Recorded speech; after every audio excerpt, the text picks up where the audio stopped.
வேணியன் அலையில் சோதியன் அம்பலத்தாடுவான் பலர் சிலம்படி வாழ்த்தி வணங்குவான். எல்லாம் வல்ல திருவுருளை இறங்குகிறேன்.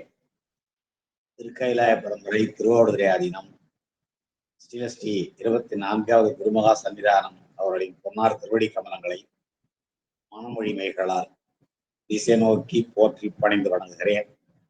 நம்முடைய அன்பிற்குரிய திருப்பணிச்சம்மல் கோமலையா அவர்களை வணங்கி மகிழ்கிறேன்.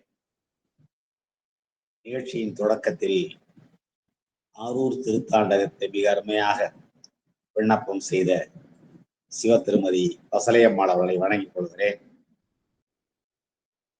அதை போலவே நம்முடைய நிகழ்ச்சியை தொடங்கி வைத்திருக்கிற அமைப்பாளர் திருவாளர் செல்வம் அவர்களை வணங்கி வாழ்கிறேன்.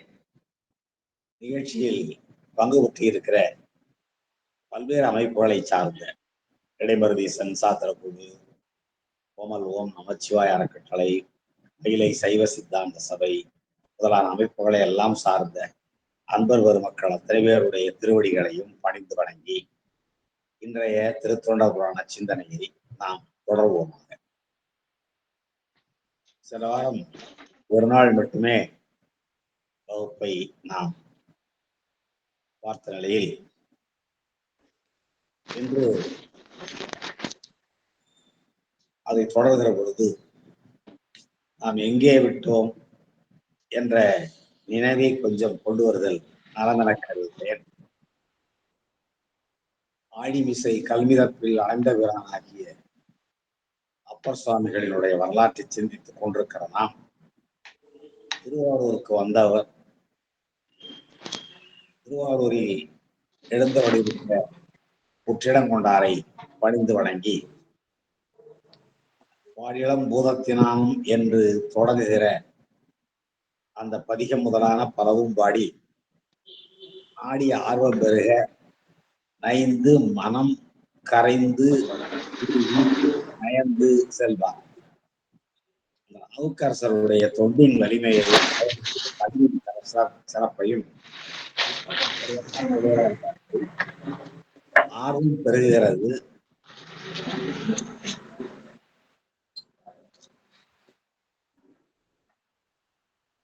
பெருகிய ஆர்வத்தினாலே பெருமானை நினைந்து நினைந்து வேறு எதையும் நினையாத நிலையில் மனம் நைந்து கரைந்து உருகுகிறது.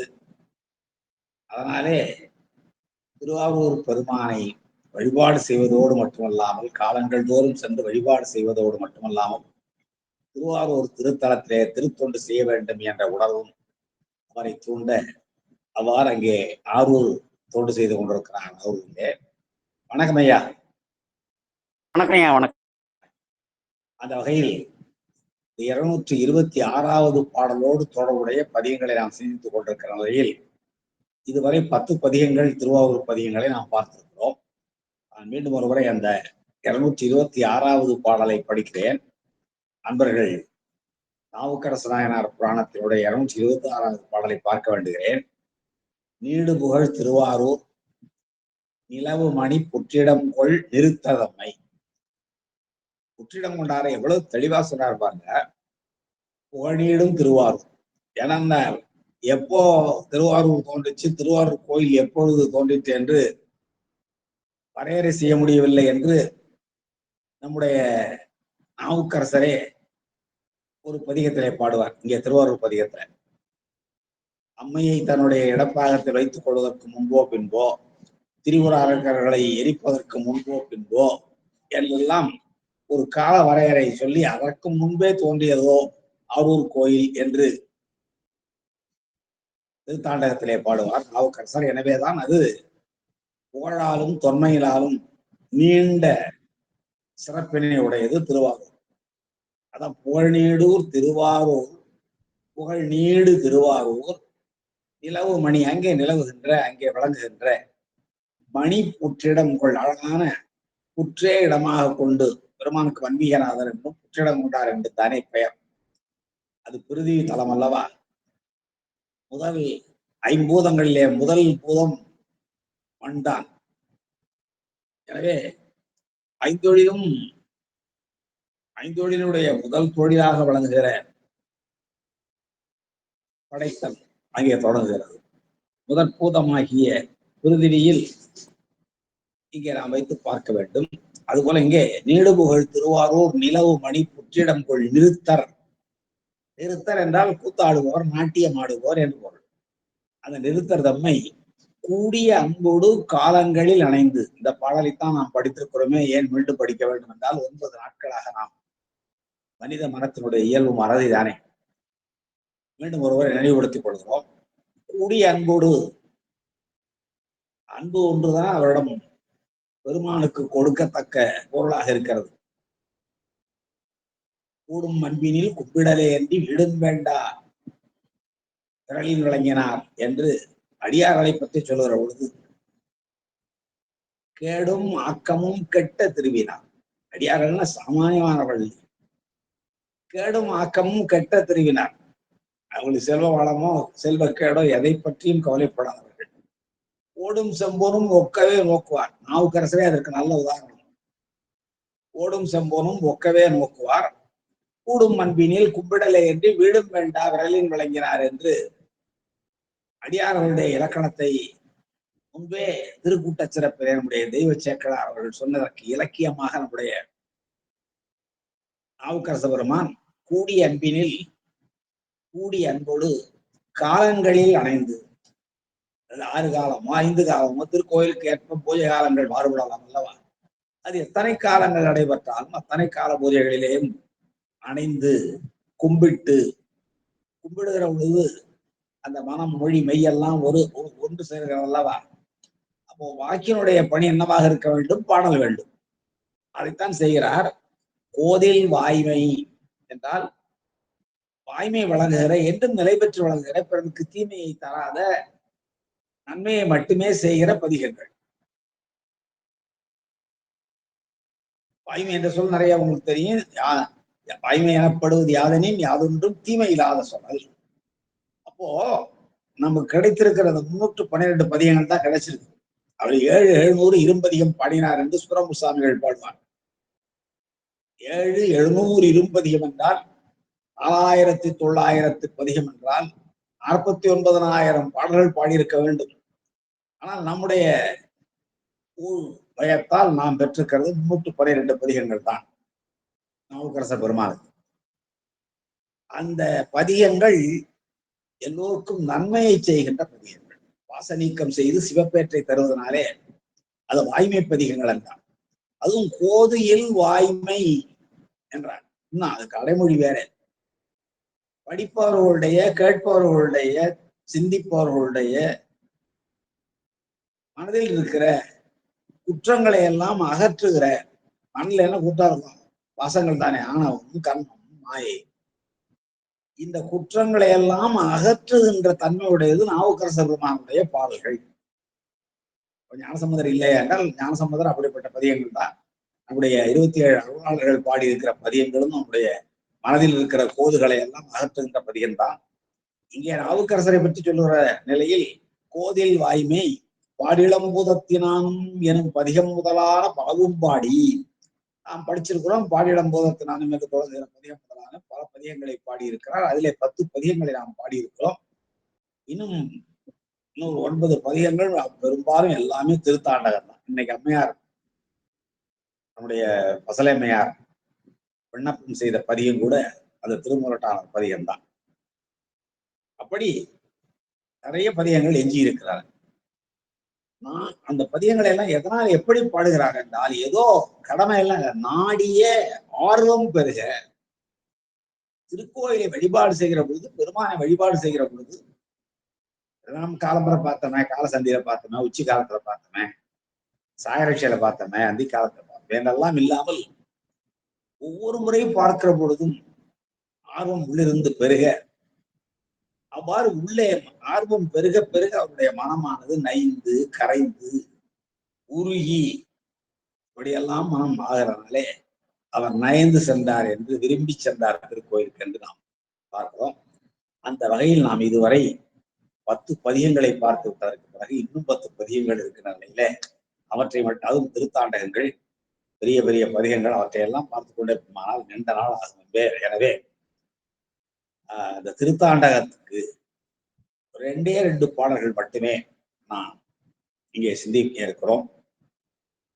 அந்த பின்னாடி கோமலையாவினுடைய ஆலோசனை எல்லாம் பெற்று பிறகு ஒரு காலத்தில் வாய்க்குமானால் திருவாரூர் திருத்தாண்டகம் முழுமையாக நாம் சிந்திக்கலாம். ஆனால் இப்பொழுது அந்த உயிராவணம் இருந்து உற்று நோக்கி என்று தொடங்குகிற ஒரே ஒரு பதிகம், அந்த பதிகம் முழுவதும் பார்ப்பதற்கு நமக்கு நேரம் இல்லை. அதனாலே அதுல ரெண்டே ரெண்டு பாடல். ஒன்று அந்த உயிராவணம் இருந்து உற்று நோக்கி என்று தொடங்குகிற அந்த தாண்டகமும், இன்னொன்று அதுல 7வது பாடலாக வந்திருக்கிற பொன்னம் அவருடைய நாமம் கேட்டால் என்ற பாடலையும் நாம் பார்க்க இருக்கோம். நண்பர்களே,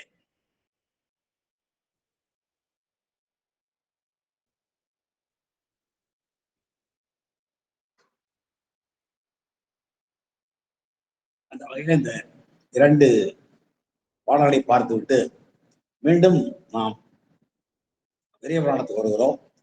வந்த உடனேயே முதல்ல ஆரூர் அறநெறியில நமினந்தியடிகளுடைய வரலாறை போற்றி பாடுகின்ற ஒரு பதிகத்தை பாடியிருக்கிறார். எனவே அதிலேயும் ஒரு பாடலை நாம் பார்க்க வேண்டியிருக்கிறது. அதை தொடர்ந்து பிறகு அவர் எங்கெல்லாம் தலப்பயணம் மேற்கொள்கிறார் அவரோடு நாம் செல்கிறோம். அவர் பாடியிருக்கிற பதிகங்களுடைய விளக்கங்களை இயன்றவரை ஒரு பதிகத்துக்கு ஒரு பாடல் வீதமோ அல்லது இயன்ற வகையில் நாம் சிந்தித்துக் கொண்டு செல்லலாம் என்று கருதுகிறேன். இப்பொழுது நாம் முதல் இந்த பதிகம்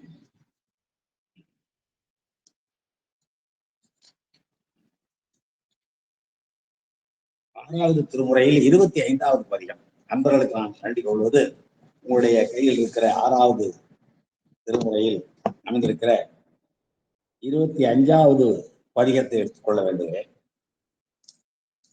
அதிலே நாம் முதற் பாடலும் 7வது பாடலும் சிந்திக்கிறோம். எழுதியிருக்கிற பாடல்கள் எல்லாம் அன்பர்கள் அவர்கள் இல்லங்களில் படித்துக் கொள்ளலாம்.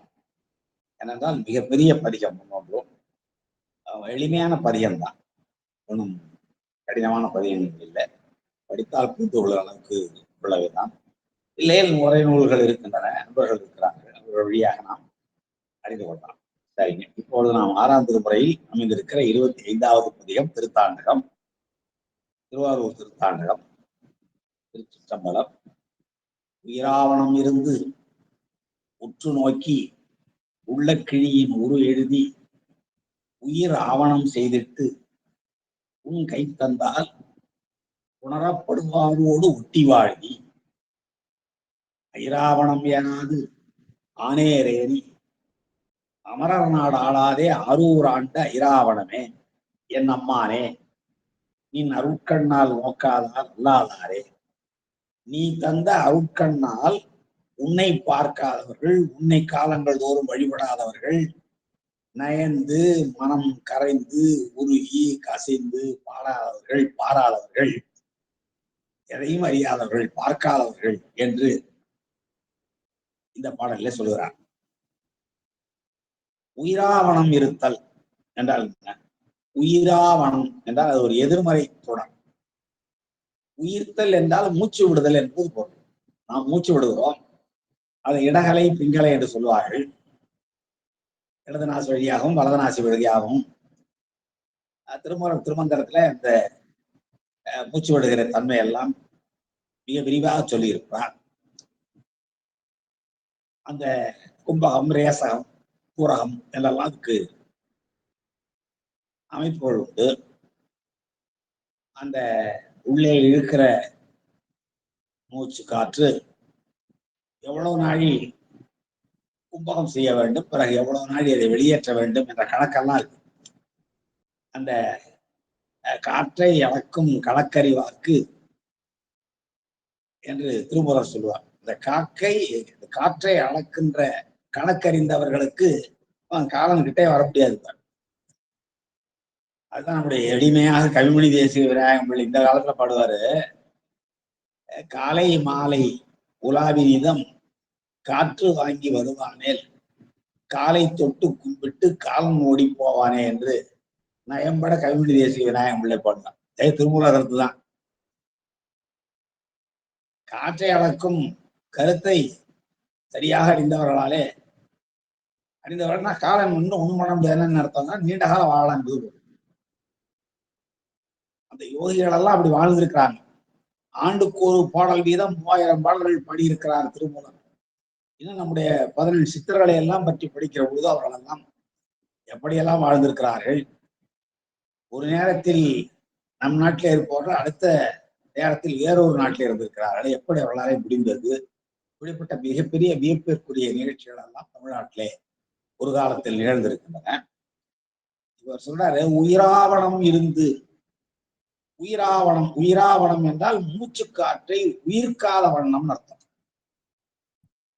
உயிரா வண்ணம், உயிராத வண்ணம். உயிர்த்தல் என்றால் மூச்சு விட்டு மூச்சு உள்ளிழுத்து வெளியே விடுதல்.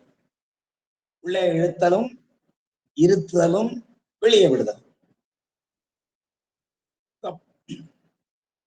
பூரகா ரேசகம் கும்பகம் சொல்லப்படுகிற 3 நிலை. மூச்சு காற்று உள்ளே அதை நம்ம ஹம்சம் என்றெல்லாம் சொல்லுவாங்க. பெருமான், திருவாரூர் பெருமான் அஜபா நடனம் ஆடுறாரு. அந்த அஜபா நடனமே எப்படின்னா மூச்சு காற்றுல ஏறி இறங்கிறது தான். திருமாலினுடைய மார்பில வீதி விளங்க பெருமான் இருக்கிறார். திருமால் மூச்சு விட்டு உள்ளே இழுத்து வெளியே விட்டு மூச்சு அப்படி சேரும் பொழுது அவருடைய மார்பு ஏறி இறங்கும் அல்லவா. அப்போ அவருடைய மார்பின் மேல் இருக்கிற வீதி விளங்க பெருமான் ஏறி இறங்குவாரா. அதான் அஜபா நடனம். அசபை என்றால் மூச்சு காற்ற விடுறது முடியாது. ஹம்சம் சொல்லுவாங்க. அப்போ நாம எப்படி வாழணும், எப்படி பெருமானை சிந்திக்க வேண்டும் என்றால், உயிராவணம் இருந்து மூச்சு காற்றை வெளியே விடாமல் இருத்தி. உயிராவணம், உயிராத வண்ணம். சரிங்க. இப்போ மூச்சு காற்று விடலன்னா என்ன ஆகும்? நம்ம நிலைமை வேற. ஆனால் இந்த சிவ யோகியர்கள், யோக நிலையில் இருப்பவங்க என்ன பண்ணுவாங்க, இந்த இடகலை பிங்கலை 2 வழியாகவும் சுவாசிப்பதை நிறுத்திட்டு சுழுமுனை நாடி வழியாக மூச்சு காற்றை இயங்குவாங்க. சுழுமுனை நாடி நம்முடைய முதகம் தண்டில் இருக்கிற ஒரு நாளம், அது வழியாக இயங்கிக் கொண்டிருக்கும். அந்த யோகங்கள் இருப்பவர்கள் பல திங்கள் அப்படியே இருப்பார்கள். சில ஒரு துறவி மகாசன்னிதானம் அது போல இருந்த பொழுது அவருடைய உடலை அசைவின்றி இருந்ததனாலே நாய் நரிகள் எல்லாம் கடித்து குதறின என்ற வரலாறு எல்லாம் உண்டு. அதே போல தாய்மான சுவாமிகள் அந்த நிலையில் இருக்கிற பொழுது அவரை எரித்து விட்டார்கள் எல்லாம் சொல்லுவார்கள். அப்போ நம்முடைய இயக்கத்துக்கு காரணம் நம்ம பார்த்தோம்னா மூச்சு விடுறாங்கன்னு பார்க்கணும். ஏறி இறங்குது. அப்போ உள்ளே இருக்கிற பொழுது வெளியே விடுகிற பொழுது அந்த தோற்றத்தாலே உயிர்ப்பு இருக்கிறது என்று நாம் உணர்ந்து கொள்கிறோம். அதான் உயிர்த்தல். அப்படி உயிராமண்ணும் மூச்சு விடாத வகையில். மூச்சு விடாத வகையில் என்னன்னா, இடகலை பிங்கலை என்று இடநாசி வழியாகவும் வலநாசி வழியாகவும் இழுத்தும் நிறுத்தியும் வெளியேற்றியும் இழுத்தும் நிறுத்தியும் வெளியேற்றியும் செய்யாமல் உற்று நோக்க வேண்டும். அதனால உற்று நோக்குதல் என்றால் பெருமானை தியானத்துல அப்படியே பார்க்கணும், அகக்காட்சியில பார்க்கணும். அதான் யோக நிலையில் இருப்பவங்களால முடியும். யோக நிலையில் நாம் பார்க்கிறோம். பெருமடலை குறும்பர்னு ஒருத்தர், அவர் யோக நிலையில் இருக்கிறாரு. நாளைக்கு சுந்தரமூர் சாமிகளும் சேரமான் பெருமான் நாயனாரும் கைலைக்கு போகிறார்கள் என்பதை ஆடி மாச சித்திரை நட்சத்திரத்தன்னைக்கு அவர் தெரிஞ்சுக்கிறார். ஆடி சுவாதியில போகிறாங்க, ஆடி சித்திரையிலே அவர் தெரிந்து கொள்கிறார் ஒரு நாள் முன்பாகவே. எதனால என்னால் அந்த யோக நிலையில எல்லாம் அவர்களுக்கு அறிய வரும். அப்போ அதான் உற்று நோக்கு, தியானத்தின் வழியாக அறிந்து கொள்ளுதல். இந்த மூச்சை இடகலை பிங்களை வழியாக செல்வதை, இழுப்பதையும் ஏற்றுவதையும் நிறுத்துவதையும் நிறுத்தி சுழுமுனை நாடி வழியாக சுவாசித்து தியானத்திலே பெருமானை உற்று நோக்கி உள்ள கிளியின் உரு எழுதி,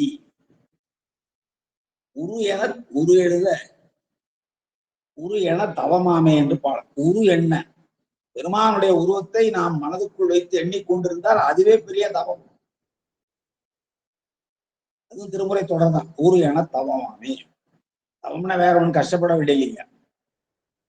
பெருமானுடைய திருவுருவத்தை நாம் உள்ளக்கிழியின் உருவெழுதி நினைத்துக் கொண்டே இருப்போமானால், அதையே தரிசித்துக் கொண்டிருப்போமானால், அதையே தியானித்துக் கொண்டிருப்போமானால், அதையே கருதி கொண்டிருப்போமானால் அதுதான் தியானம், அதுதான் தவம்.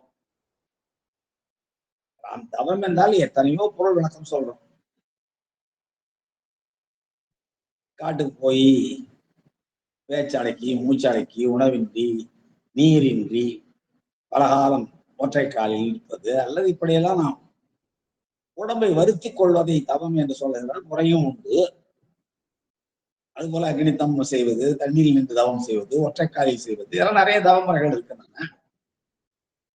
வள்ளுவர் கூட உற்ற நோய் நோன்றல் உயிருக்கு உருகல் செய்யாமை அற்றே தவத்திற்கு உரு என்று ஒரு ரொம்ப எளிமையான விளக்கம் சொல்றார். நமக்கு வருகிற துன்பத்தை பொறுத்து கொள்வது, பிற உயிர்களுக்கு துன்பம் செய்யாது இருப்பது, இதுதான் தவத்துக்கு அடையாளம். உற்ற நோய் நோன்றல், நோன்றல்லாம் பொறுத்து கொள்ளுதல். உற்ற நோய்னா நமக்கு வந்த துன்பம், நோய்னா துன்பம் அர்த்தம். திருவள்ளுவர் காலத்துல நோய்னா மருத்துவமனைக்கு போக வேண்டியதில்லை, நோய்னா துன்பம் என்று போகும். திருவள்ளுவர் காலத்துல அதுக்கு பிணின்னு பேரு, நோய்க்கு பிணின்னு பேரு. நோய்னா துன்பம். வள்ளுவர் காலத்தில் நோய் என்ற சொல்லுக்கு துன்பம் என்பது பொருள். நோயெல்லாம் நோய் செய்தார் மேலவாம் நோய் செய்யார் நோயின்மை வேண்டுபவர் என்று ஒரு குறள். வந்த சொல்லே திரும்ப திரும்ப வந்து பொருள் மாறாம, அதாவது வந்து பொருள் பின் வரநிலை அணி என்று சொல்வாங்க. நோயெல்லாம் நோய் செய்தார் மேலவாம். நான் இன்னொருத்தருக்கு துன்பம் செஞ்சா துன்பத்தை அவன் அனுபவிக்க போறது இல்லை, ஆனா நான் தான் அனுபவிக்க போறேன். அதனாலதான் நோயெல்லாம் நோய் செய்தார் மேலவாம் நோய் செய்யார் நோயின்மை வேண்டுபவர். நான் நோயின்றி துன்பமின்றி வாழ வேண்டும் என்றால் பிற உயிர்களுக்கு துன்பம் செய்தல் கூடாது என்பது வள்ளுவம். அதான் நன்மையும் தீமையும் அவற்றோரன் சொன்னார்ல, நோதலும் தனிதலும் அவற்றோரன் யாதும் ஊரே யாவரும் கேளிர் தீதும் நன்றும் பிறர் தரவாரா. தீதும் நன்றும் பிறர் தரவாரா, நாமே தடுகிறது. அதெல்லாம் நல்ல எடுத்துக்காட்டு இந்த பாடம்.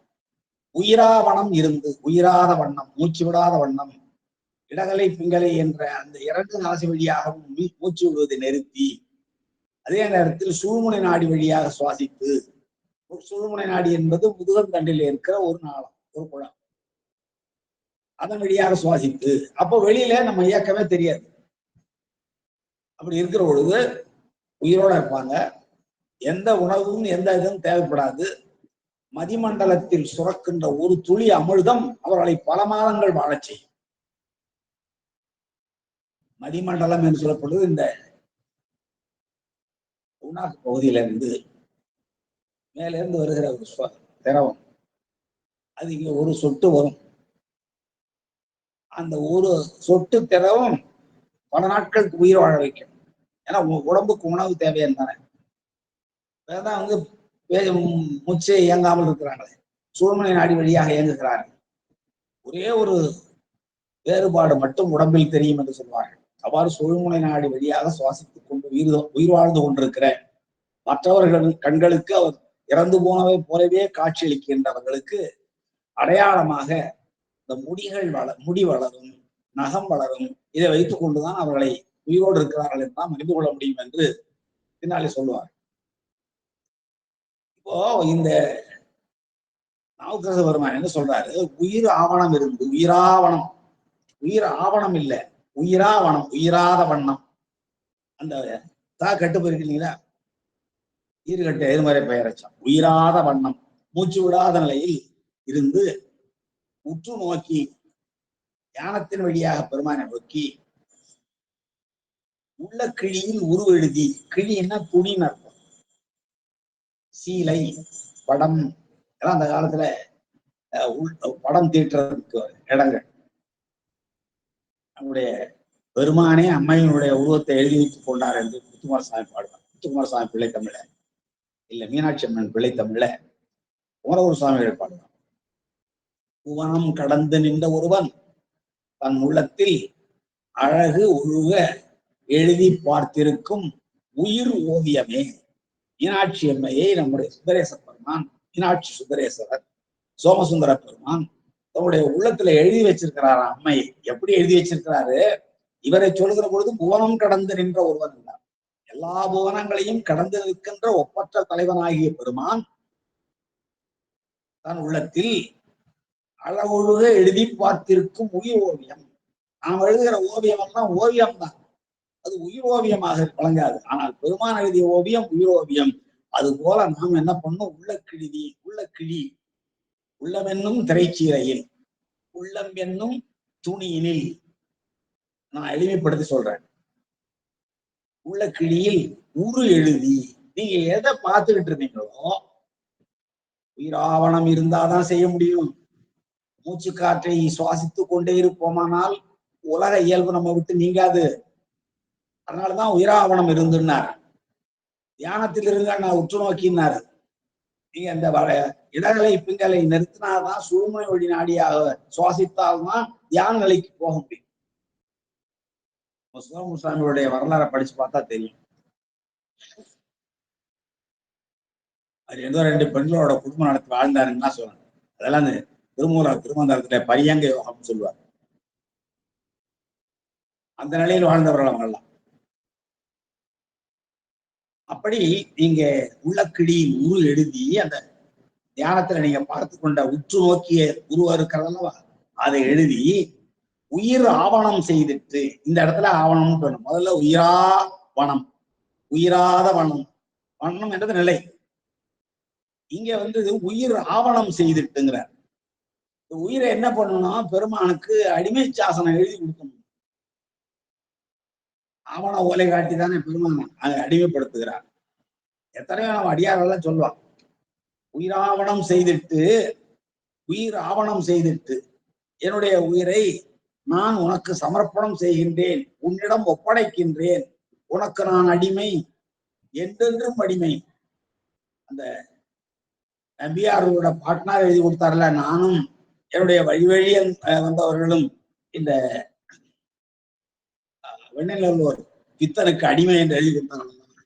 அதுபோல உயிர் ஆவணம் செய்துட்டு, அடிமை சீட்டு எழுதி கொடுத்துட்டு, கை தந்தால் பெருமானிடம் அதெல்லாம் ஒப்படைச்சிட்டோம்னா உணரப்படுவாரோடு ஒட்டி வாழ்கி. பெருமானே, நீ யாரோட பிரிக்க முடியாமல் சேர்ந்து வாழ்கிறாரே என்றால் அப்படிப்பட்ட சிவயோகியர்களோடு தான் நீ ஒட்டி வாழ்கிறாய்.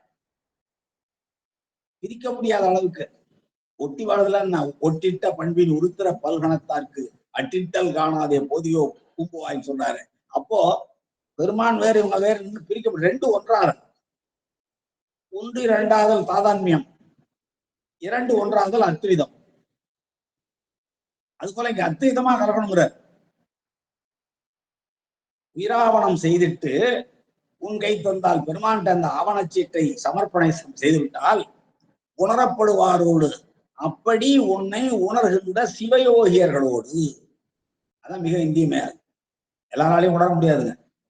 பெருமான 24 மணி நேரமும் தைலதாரையாக நினைத்து கொண்டே இருக்க வேண்டும் என்றால் உயிராவணம் செய்ய வேண்டும், உற்று நோக்க வேண்டும், உள்ள கிழியில் உருவெழுத வேண்டும், பிறகு ஐராவணம் செய்ய வேண்டும். அந்த உயிரை ஆவணம் செய்து பெருமானிடம் ஒப்படைக்க வேண்டும். அப்படி பெருமானிடம் கொடுத்து விட்டால் உணரப்படுவாரோடு, அவ்வாறு பெருமானை உணர்கின்ற சிவ யோகியர்களோடு நன்றாக நாம் யோகியர்கள் பற்றி பார்ப்போம். சிவ யோகியர்களோடு ஒட்டி வாழ்தி, நீ அவர்களோடு ஒன்றுபட்டு 2 கலந்து வாழ்கின்றாய். யாரன்னு சொல்றாரு பாருங்க. ஒட்டி வாழ்தி, இந்த 2 அடியும் கடைசியில கொண்டு வைத்துக் கொள்ள வேண்டிய அடிகள். பெருமான் எப்படிப்பட்டவரா? ஐராவணம் ஏறாதே, இது எல்லாருக்கும் தெரிந்தவை. ஐராவணம் ஏறாதே ஆனேரேறி அமரர் நாடாளாதே ஆரூர் ஆண்ட ஐராவணமே என் அம்மானே என்று பெருமானை அழைக்கிறார். இதான் இந்த 1.25 அடிதான் முன்னாடி கொண்டு போகும். ஐராவணம் ஏறாது. எப்படி? 2000 கொம்புகளை உடைய ஐராவணம் என்ற ஊர்தி பெருமானுடையது வாகனம். அதுல ஏறல. கடகரியும் பரிமாவும் ஏறாது இடபமதா ஏறினான் சாளலோ என்று மணிவாசகர் பாடுவார் அல்லவா. அதுபோல இங்கே ஐராவணம் என்ற யானை, ஐராபதம் வேறு, அது 4 கொம்புகளை உடைய வெள்ளை யானை, அது இந்திரனுடைய வாகனம். ஐராவணத்துக்கும் ஐராவதத்துக்கும் வேறுபாடு தெரிந்து கொள்ள வேண்டும். ஐராவணம் என்பது பெருமானுடைய வாகனம், யானை. அந்த ஐராவணத்தில் ஏறாது. பெருமானுடைய யானை இருக்கிறது, குதிரை இருக்கிறது, தேர் இருக்கிறது. இவ்வளவையும் விட்டு விட்டு ரிஷபத்து மேல வர்றாரு. ஐராவணம் இந்த யானை இருக்கிறது நமக்கு தெரிகிறது, தேர் இருக்கிறது. உலகத்தையே தேராகிதானே திரிபுர சமூகத்துக்கு போனாரு. தேர் இருக்கிறது. மதுரையில நிறைய எல்லாம் மரியாக்கி அந்த குதிரை விற்பனை, குதிரை சேவகனாக வர்றாரு இல்லையா பெருமான். அப்போ அவர்கிட்ட குதிரை வாகனம் இருக்கிறது. அந்த குதிரையினுடைய சிறப்புகளை எல்லாம் திருவிளையாடல் புராணத்துல எப்படியெல்லாம் நுட்பமாக அது எப்படி ஓடும், அது எத்தனை சுழிகள் உடையதாக இருக்க வேண்டும், ஒவ்வொன்றுக்கும் இயல்புகளை எல்லாம் சொல்லி மிக விரிவாக மிக ஆழமாக அந்த குதிரையினுடைய இயல்பை சொல்லுவார் நம்முடைய மரஜோதி முனிவர். வாய்ப்பு கிடைக்கிற பொழுது அன்பர்கள் படித்து சுவைப்பார்கள். இதெல்லாம் தெரியும். நம்முடைய தமிழ்ல இவ்வளவு செய்திகளை சொல்லி வைத்திருக்கிறார். உயிரியலை பற்றி எல்லாம் படிக்கிறோம். அறிவியல் துறையில் உயிரியல் பாடங்கள். இந்த உயிரியல் பாடங்களை எல்லாம் படிக்காதவர்களாகிய, இந்த கல்லூரியில் பயிராதவர்களாகிய பரஞ்சோதி முனிவர் போன்றவர்கள் உயிர்களின் இயல்பை சொல்கிறார், விலங்குகளின் இயல்புகளை சொல்கிறார்கள். அப்படி இங்கே ஐராவணம் ஏறாது, இந்த யானையை தன்னுடைய வாகனமாக கொண்டு ஏறாது. ஆண் ஏறி பசுவினுடைய ஆண் எது ஏறு. ஆண் என்றால் பசுதானே, ஆனாயனாய. அது ஆண் ஏறுன்னா ஆண். பசுவினுடைய ஆணாக விளங்குகிற ரிஷபத்தில் ஏறி அமரர் நாடு ஆளாதே. யாகேச பெருமான் எங்க இருந்து வந்தவர்? தேவலோகத்தில இருந்து வந்தார். தேவலோகத்துக்கு எப்படி வந்தார்? திருமாலிட்ட இருந்து வந்தார். திருமாலிடமிருந்து இந்திரன் பெற்று வந்தான் ஒரு சோமாஸ்கந்த வடிவத்தை. அந்த திருமால் தான் தன்னுடைய மார்பில் வைத்து அதை வழிபாடு செய்து கொண்டிருந்தார். அதை நாட்டியத்தெல்லாம் பற்றி உங்களுக்கு தெரியும். அதில் ஆதிசேஷன் கூட வந்து முன்னாடி என்ன எனக்கு வந்து இந்த திடீரென்று அதிகமான கணம் வருகிறதே என்னன்னு சொன்னா, அது உடனே அவர் சொல்வார், பெருமான் நாட்டியம் ஆடி கொண்டிருக்கிறார், நான் அதை ரசித்துக் கொண்டது. ஐயோ, அந்த நாட்டியத்தை நான் காண வேண்டுமே சொல்லணும்னா அவரை தில்லைக்கு அனுப்புவார். அந்த 2 பேர் வர்றாங்க இல்லையா, புலிக்கால் முனிவரும் இந்த ஆதிசேஷன். பதஞ்சலி என்ன? பதஞ்சலி ஐயா. பதஞ்சலி ஆதிசேஷன் தானே. பதஞ்சலி 2 பேரும் இங்க வர்றாங்க. ஒரு தைப்பூச திருநாள்ல தான் 2 பேருக்கும் நடன காட்சியை காட்டுகிறார் நடராஜ பெருமான். அப்படி இந்த தேவலோகத்தில் இருந்தார். அந்த வெறும் முதல்ல திருமாலிடம் இருந்தார். திருமாலிடமிருந்து இந்திரனிடம் வந்தார். இந்திரனுக்கு முசுகுந்த சக்கரவர்த்தி ஒரு உபகாரம் செய்தார், உதவி செய்தார் போர்ல. அப்ப அவர் ஏதாவது ஒரு பரிசு வேணா கேளுன உடனே முசுகுந்தன் என்ன பண்றாரு, உன்னிடம் இருக்கிற இந்த தியாகேச பெருமானை எனக்கு போடு என்று கேட்கிறான். அதான் உங்களுக்கு எல்லாம் தெரியும். அவன் அந்த தியாகேச பெருமானை விடுவதற்கு இந்திரனுக்கு மனம் இல்லை. அதனால வெவ்வேறு அதே மாதிரி தியாகேச பெருமானை படைத்து தர்றான். அவ்வளவும் முசுகுந்தருக்கு தெரிகிறது. இது இல்லை, இது இல்லை, இது இல்லை சொல்வதற்கு மேலும் முடியாது என்பதற்காக 7வது உண்மையான அந்த தியாகேச பெருமானை முசுகுந்த சக்கரவர்த்தி கொடுத்து விடுவார். முசுகுந்தன் கொண்டு வந்தா திருவாரூர்ல ஸ்தாபிக்கிறாரு. மற்ற 6 திருநாகை காரோணம், திருமறைக்காடு, திருநள்ளாறு, திருக்காரவாசல் முதலான இடங்கள்ல ஸ்தாபனம் செய்கிறார் என்று நமக்கு தெரியும். சப்த விடங்க தலங்கள் என்று 7 தலங்களை சொன்னோம். 7 தலங்கள்லேயும் 7 தியாகேச பெருமான் இருக்கிறார்கள். திருவாரூர்ல உண்மையான அந்த தியாகேச பெருமான் இருக்கார். அந்த பெருமான் எங்கே ஆள வேண்டியவர்? அமரர் நாடு தேவலோகத்துல இந்திரனுக்கு ஆட்சி செலுத்த வேண்டியவர். அதை சொல்றாரு, இங்க அமரர் நாடு ஆளாதே ஆரூர் ஆண்ட. திருவாரூரில் வந்து இங்க எல்லாருக்கும் பிறக்க முத்தி தருகிற அளவில் எல்லோரையும் தன்னுடைய ஆளாக கொண்டு ஆட்சி செய்து கொண்டிருக்கிற ஐராவணமே. ஐராவணமே என்றால் ரெண்டு பொருள் சொல்லலாம். ஒன்று, ஐர்த்தல் என்றால் சந்தேகப்படுதல் என்பது பொருள். ஐர்த்தல் என்ற சொல்லுக்கு ஐயம், சந்தேகப்படுதல் என்பது பொருள். இப்போ நீ அமரர் நாடு ஆளாதே ஆரூர் ஆண்ட ஐராவணமே, சந்தேகத்துக்கு அப்பாற்பட்ட மிக தெளிவான பெருமானே, இம்மானே, என்னுடைய தலைவனே, நின் அருள்கண்ணால் நோக்காதார் அல்லாதாரே, நின் அருள்கண்ணால் நீ வழங்கிய உன்னுடைய அருட்கண்ணால் எங்களுக்கு வழங்கி இருக்கிற இந்த கண்ணினால் உன்னை பார்க்காதவர்கள், உன்னை போற்றாதவர்கள், பார்க்காதவர்கள், காணாத கண்ணென்ன கண்ணே கண்ணிமைத்து காண்பாதாம் கண்ணென்ன கண்ணே என்று பாடுவது போல நோக்காதார் என்று மிக தெளிவுபடுத்துகிறார். அதுல முதல்ல நம்ம இப்படிதான் ஆரம்பிக்கணும். ஐராவணம் ஏறாது ஆனேரேறி அமரர் நாடாளாதே அரூராண்ட ஐராவணமே. இன்னொரு பொருள் சொல்றேன்.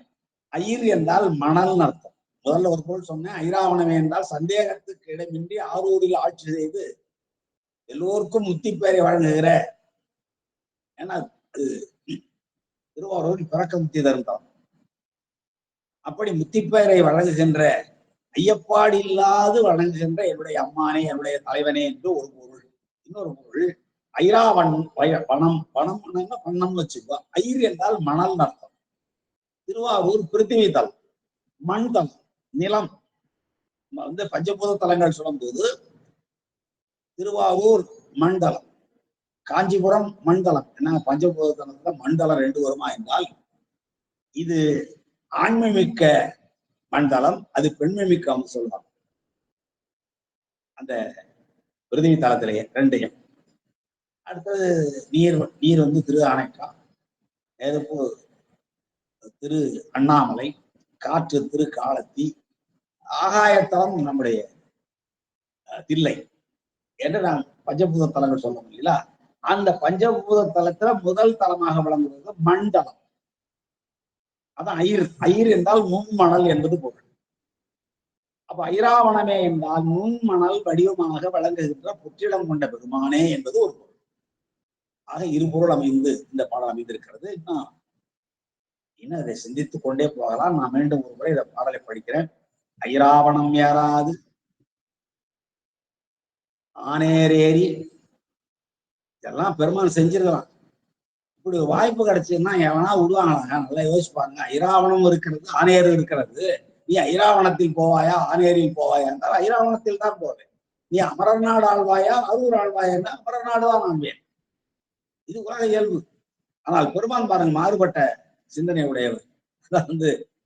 ஐராவணம் ஏறாது ஆனேரேறி அமரர் நாடு ஆளாது அரூர் ஆண்ட ஐராவணமே. ஐராவணமே சந்தேகத்துக்கு இடமின்றி எல்லாருக்கும் பிறக்கிற அத்தனை பேருக்கும் வீடு வேற்ற வழங்குகின்ற திருத்தலத்தில் எழுந்தருளி இருக்கிற பெருமான் என்பது ஒரு பொருள். ஐராவணம் என்றால் ஐர் என்றால் மணல், நுண்மணல் வடிவமாக வழங்குகின்ற பெருமானே என்று ஒரு ஐராவணமே. என் அம்மானே, என்னுடைய தலைவனே. உயிராவணம் இருந்து உற்று நோக்கி, மேல போங்க. உயிராவணம் இருந்து உற்று நோக்கி மூச்சை அடக்கி, இடகலை பிள்ளைகளை வழியாக செல்லுகின்ற மூச்சை அடக்கி சுழுமுனை நாடி வழியாக சுவாசித்து, அப்படி உயிராவணம், உயிராத வண்ணம். அதற்குல அது ஈறுகட்ட இது மாதிரி பெயர் உயிராத வண்ணம். உற்று நோக்கி தியானத்தினாலே பெருமானை உள்ளத்தில் நிலைநிறுத்தி, நம்ம 7வது நிலை இயமம், நியமம், நாதனம், பிராணாயாமம், பிரத்யாகாரம். அப்படி போகும்போது தியானம், சமாதி இப்படி வரும். அந்த தியானம் எங்கேயாவது 1500 ரூபாய் பணம் கட்டுங்க, 3 நாள்ல உங்களை தியானத்துக்கு கொண்டு போறேன்னு சொல்லுவாங்க. அதெல்லாம் முடிகிற காரியங்களா? ஒவ்வொரு படியா ஏறிதான் மாடிக்கு போக முடியுமே தவிர, முதல் படியில் கால வச்ச உடனே நான் 7வது படியில ஏற வேண்டாம் துள்ளி குதித்தால் என்ன ஆகும்?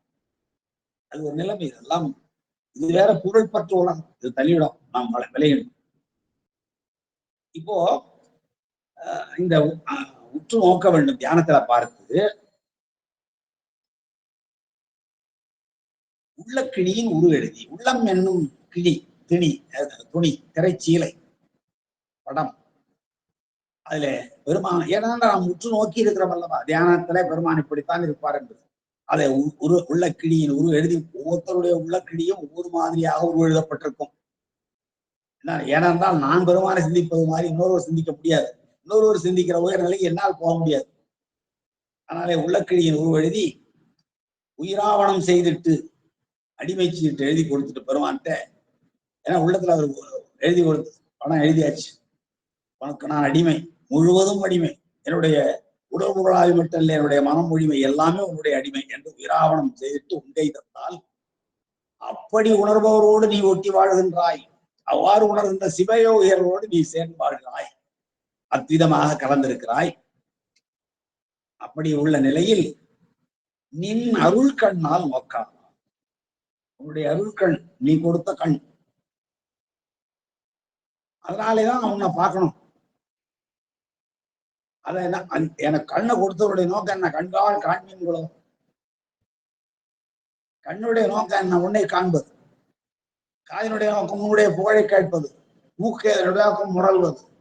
வாயே வாழ்த்து கண்டாய், நெஞ்சே நீ நினையாய், தலையே நீ வணங்காய், கைகால் கூப்பி தொழில் என்று ஒவ்வொரு உறுப்புக்கும் இன்ன பயன், இதெல்லாம் செய்யணும்.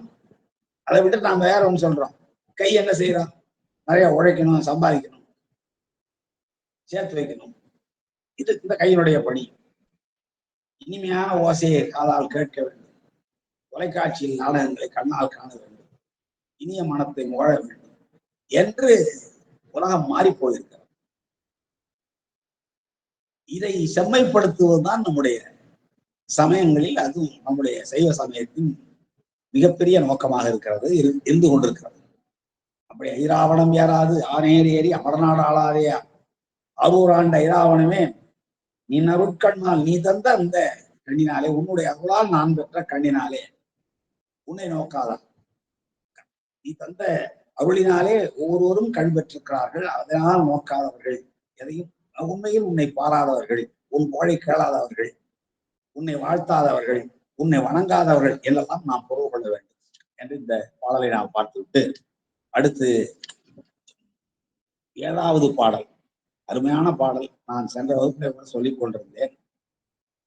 இது நம்முடைய கோமலையா அவர்கள் நடத்திய மாநாட்டில் 16 மணி நேரம் ஒவ்வொரு பாடலுக்கு மட்டும் தமிழகத்தின் மிகச்சிறந்த அறிஞர்கள் எல்லாம் விளக்கம் இருக்கிறார்கள். 16 மணி நேரம் இந்த ஒரு பாடலுக்கு மட்டும் என்றால், இந்த திருத்தாண்டகத்தில் உள்ள ஒவ்வொரு பாடலுக்கும் எவ்வளவு நாளை நாம் செய்ய வேண்டும் என்பதை நாம் யோசிக்கலாம். சரி, இந்த நான் நம்ம எளிமையான நிறையில் நாம் முடிச்சுப்போம். 7வது பாட்டை 2 வகையில் பார்க்கணும். ஒன்று, ஒரு தலைவி, தலைவன்பால் காதல் கொண்ட தலைவி, அவளுடைய நிலை என்ன அப்படி வச்சு ஒரு தடவை பார்த்துக்கணும். அப்புறம் பக்குவப்பட்ட ஆன்மா, அது என்ன செய்யும்? இந்த 2ஐயும் பார்த்தோம்னா இந்த பாட்டு சரியா போச்சு. முன்னம் அவனுடைய நாமம் கேட்டாள், கேட்டாள் கேட்டாள் கேட்டாள் ஆனால் நீத்தாள் என்று எல்லாம் ஒரு பெண்ணினுடைய செயலாக இருக்கிறது. அதை பாருங்க, அந்த சொல்லல, வினை சொல்லல, ஈற்றில் இருக்கிற விகுதி இருக்குல்ல, அதை வைத்துக் கொண்டே அவன் உயர்தனையா அகிரனையா, ஆண்பாலா பெண்பாலா தொடர்பாலா, ஒருமையா பன்மையா, தன்மையா முன்னிலையா பறக்கையா, எல்லாவற்றையும் நாம் தெரிந்து கொள்ளலாம். தமிழ் வளமான தமிழ் என்று நாம் சொல்லுகிறோம் என்றால் வேற ஒன்றும் காரணம் இல்லைங்க. கேட்டாள், இந்த ஒரு சொல்ல வைத்துக் கொண்டு கேட்டாள் என்பதனாலே உயர்தனையா அகிரணையா என்று நாம் முடிவு பண்ணலாம். நிச்சயமாக ஒரு விலங்கை கேட்டாள் என்று யாரும் சொல்ல மாட்டாங்க. அது மரபு வழுதலானா இருக்கலாம். மரபு வழுன்னு ஒரு வழு இருக்குது. பால் வழு, திணை வழு, எண் வழு, இட வழு என்று வழுக்கள் இருக்கு. அதுக்கு வழு அமைதி இருக்கிறது. ஒரு பசுமாடு மேய்ஞ்சிட்டு வருது, அந்த வீட்டு தலைவி கேட்கிறா தன்னுடைய பெண்ணை, லட்சுமி போனாலே மேயத்துக்கு வந்துட்டாளா என்று கேட்கிறா. இப்ப லட்சுமி வந்துட்டாளான்னா அது உயர்தனை பெண்பால் ஆகி விடாது. அது வேற, அது வழு அமைதி, அது வேற. ஆனா இங்க பாருங்க, இந்த கேட்டாள் என்ற ஒரே ஒரு சொல்லை வைத்துக் கொண்டு, இது என்ன திணை என்றால் உயர்தனை. நிச்சயமாக உயர்தனை சார்ந்த ஒரு பெண் கேட்டிருக்கிறாள், எனவே கேட்டாள் என்பது உயர்தனை.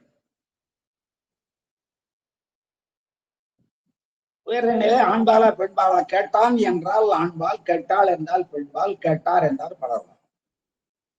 அப்ப இது பெண்பால், உயர்திணை பெண்பால். வினை முடிஞ்சு போச்சா, எச்சமா இருக்கான்னா விட முடிஞ்சு போச்சு. கேட்ட என்றால் அது எச்சம், கேட்ட செய்தி என்று பெயரெச்சம். கேட்டுன்னு வந்தா கேட்டு வந்தான் என்ற வினையச்சம். கேட்டால்னா முடிஞ்சு போச்சு. ஏன்னா அதுல பகுதி, விகுதி, இடைவினை, சாரியை, சந்தி, விகாரம் எல்லாம் இருக்கு. முன்னி புணர்ப்பு, முடியுமை பதங்களும் என்று சொல்லப்படுகிற வினைமுற்றுக்கு உரிய அத்தனை இலக்கணங்களும் அதுல இருக்கிறது. எனவே அது வினைமுற்று. அதெல்லாம் பாருங்க, உயர்திணை பெண்பால் வினைமுற்று வரைக்கும் சொல்லிட்டேன். ஒருமையா பன்மையா, கேட்டால் ஒருத்தியா பல பேரா, ஒருத்தி ஒருமை. தன்மையா முன்னிலையா படற்கையா, நான் கேட்டேன் தன்மை, நீ என்ன கேட்டாய், அவள்னா கேட்டாள். அப்போ திணை, பால், எண், இடம் எல்லாம் காட்டுகிறது ஒரே இந்த கேட்டாள் தான் ஒரே ஒரு சொல். இதனாலதான் தமிழை நாம் பண்டமிழ் என்று சொல்லுகிறோம். இப்படி உலகத்தில் ஏதேனும் மொழி இருக்கிறதா என்றால் இருக்கலாம், நமக்கு தெரியல. ஆனால் முன்னாடி சேர்ப்பாங்க ஒரு பெயர் சொல்றையோ அல்லது பிரதி பெயர் சொல் சொல்லப்படுகிற புரோனவுன் சொல்றோம் இல்லைங்களா, அது மாதிரி அப்படி ஏதாவது சேர்த்துட்டு செய்யணும். ஆனா தமிழ் அப்படி சேர்க்கவே வேண்டியில்லை. அதுதான் தமிழ் போல தனிச்சிறப்பு. அது போட்டோம். இப்போ நம்ம பாருங்க, இப்ப தெரிஞ்சது முன்னம் அவளுடைய, முன்னம் அவனுடைய நாமம் கேட்டாள். இப்போ ஒரு தலைவிக்கு மட்டும் நம்ம பார்க்க போறோம். ஒரு தலைவி என்ன பண்றான், தலைவனிடத்து அளவு கடந்த அன்பு கொண்டவள். அவன் முதல்ல கேட்கிறான், அவன் பேர் என்ன? பேர்னா எப்படி கேட்டிருப்பான்? அவன் வெற்பனா, சிலம்பனா, உழவனா, களமனா, உமணனா, ஆயனா என்று தெரிந்து கொள்வதுதான் பெயர். எந்த நிலத்தை சார்ந்தவன், எந்த நிலத்தை சார்ந்தவனுடைய அவன் நிலத்துக்கு பெயர் மாறுபடும் அல்லவா? அப்போ முன்னை அவனுடைய நாமம் கேட்டாள். மூர்த்திங்கிறது அந்த தலைவன். இங்க அவன் இருக்கும் வண்ணம் கேட்டாள். அவன் என்ன பற்றி செல்வம் தானா, அவன் என்ன தொழில் செய்பவன், அவன் வேடுவானா, காட்டில் வேட்டையாடி திரிபவனா, வயலில் உழவனா, கடல் புக்கு மீன் எரிகின்ற பரதவனா, அல்லது உப்பு விற்கின்ற உமணனா என்று அவனுடைய வண்ணம் கேட்டான். இன்னும் அவனுடைய நாம் ஒரு தலைவனுக்கும் தலைவிக்கும் இடையே உள்ள உறவை பார்க்கும். முன்னம் அவனுடைய நாமம் கேட்டால், மூர்த்தி அவன் இருக்கும் வண்ணம் கேட்டாள். பின்னை அவனுடைய ஆரூர் கேட்டாள். அவன் ஊர் என்ன ஊரு? குறிச்சியா, அது மலைவாழ் அல்லது பழனமா, வயலும் வயல் சார்ந்த ஊர், பாடியா, வயலும் முல்லை நிலா, காடும் காடு சார்ந்தது. இப்படி அவன் அவனுடைய ஆரூர் கேட்டான். ஊர் எதுன்னு தெரிஞ்சுக்கிட்டான். எல்லாம் தெரிஞ்சதுக்கு பிறகு அவனுடைய பெயரை தெரிந்து கொண்டாள். அவனுடைய தொழில், சிறப்பு, செல்வந்தம், செல்வம், கல்வி, தருகன், ஆண்மை முதலான அத்தனையும் தெரிந்து கொண்டாள். தெரிந்து கொண்டதற்கு பிறகு அவனுடைய ஊரையும் தெரிந்து கொண்டாள். தெரிந்து கொண்டதற்கு பின்னாலே அந்த தலைவனோடு தான் சேர்ந்து வாழ வேண்டும் என்ற மன உணர்வு ஏற்பட அவனிடம் அவன் மீது பித்துக் கொள்கிறாள். அன்புடையவளாகிறாள், மிக்க அன்புடையவளாகிறாள். அதான் பெயர்த்தும் பெயர்க்கவும் மீண்டும் அவனும் தெரிந்து கொண்டு அவனுக்கே பிச்சையானாள். அவனுக்கே, வேற யாருக்கும் இல்லை, பிரிநிலை. அந்த ஏகாரம் பிரிநிலை அல்லது தேட்டம் என்று சொல்லலாம், வேற யாருக்கும் இல்லை. அவனுக்கே பிச்சையானாள். பிச்சை என்றால் பித்து என்ற சொல்லினுடைய பேச்சு வழக்கம் தான் பிச்சி, மருவதான். அன்புடையவளானாள். அப்போ அந்த தலைவனிடத்து அன்பு வந்ததற்கு பிறகு தன்னுடைய அன்னை, தந்தை, உற்றார், உறவினர், உடன் பிறந்தார் அத்தனை பேரும் துச்சமாகி விடுகிறார்கள். தலைவனை அடைய வேண்டும் என்பதற்கான உடன்போக்கு அளவுக்கு துணிகிறாள் என்றால், நாம் பார்க்கிறோம் எத்தனையோ அருமையான உடன்போக்கு துறையை பற்றிய பாடல்கள் தான் திருக்கோவையாறுல. திருக்கோவையாறுல அது ஒரு காதல் இலக்கியமா, காமனூரா, அடிச்சு பாருங்க. உடன்போக்குன்ற ஒரு துறை. அங்கே ஒரு செவிலித்தாய் தன் மகள் தலைவனோடு உடன் போயிருக்கிறாள். நன்றாக கவனிக்க வேண்டும்.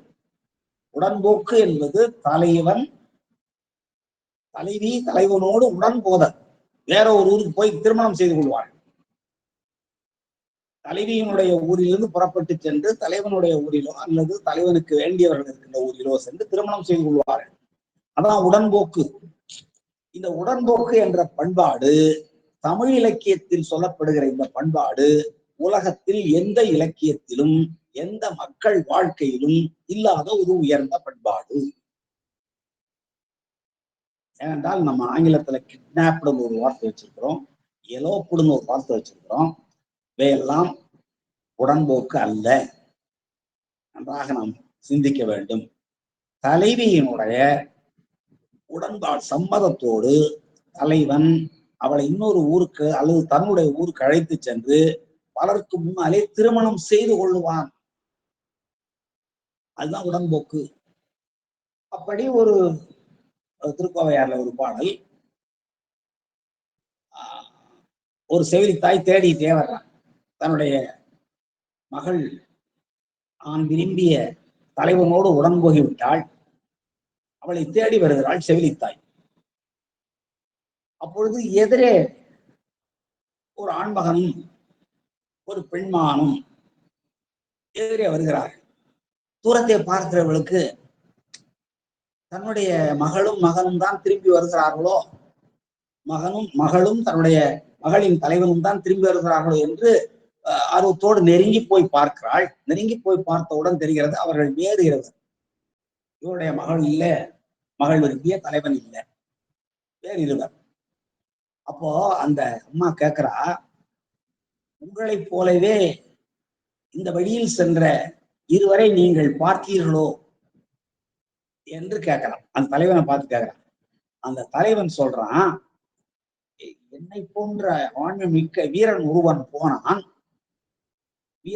போனான் என்று சொல்லிவிட்டு தன்னோடு பக்கத்தில் இருக்கிற அந்த காதலியை பார்த்து கேட்கிறான், இந்த அம்மா வேற என்னமோ சொல்லுது, நீ பார்த்தாயா என்று சொல்கிறான் என்றால் எவ்வளவு நயம் சான்ற துறை என்பதை பார்க்க. இவன் அந்த ஆண்மகனை மட்டும்தான் பார்த்திருக்கிறான், அவனோடு வந்த பெண்மகளை பார்க்கவில்லை. இந்த உயர்ந்த பண்பாடுகளை நம்முடைய தமிழ் இலக்கியங்கள், திருக்கோவையார் உள்பட அத்தனை தமிழ் இலக்கியங்களும் மிகச் சிறப்பாக சொல்கிறார். அதுதான் உடன்போக்குன்னு பேர். இந்த உடன்போக்கு என்ற முறை நம்முடைய பொருள் இலக்கணத்துல மட்டும், தமிழ்ல 5 இலக்கணம் உண்டு. பொருள் இலக்கணம் என்பது தமிழுக்கே தனிச்சிறப்புடைய இலக்கணம். பிற மொழிகளுக்கு எழுத்திலக்கணம் உண்டு, சொல்லிலக்கணம் உண்டு, யாப்பிலக்கணம் உண்டு, அணி இலக்கணமும் உண்டு. பொருள் இலக்கணம் கிடையாது. அந்த பொருளை அகப்பொருள் என்றும் புறப்பொருள் என்றும் வாழ்க்கை கூறுபாடு 2ஆக பிரித்து, அக வாழ்க்கை என்றால் இப்படி அமைய வேண்டும், புற வாழ்க்கை என்றால் இப்படி அமைய வேண்டும் என்று இலக்கணம் வகுத்தவர்கள் தமிழர்கள். அந்த வகையில் இந்த செவிலித்தாய் கேட்கிறான். இதே போல கலித்தொகையில ஒரு அருமையான பாடல், முக்கோல் பகவர்கள் எதிரே வந்து கொண்டிருப்பார்கள். முக்கோல் பகவர்கள்னா யாரு? சிவனடியார்கள், சிவ வழிபாட்டு இருக்கிறவர்கள்.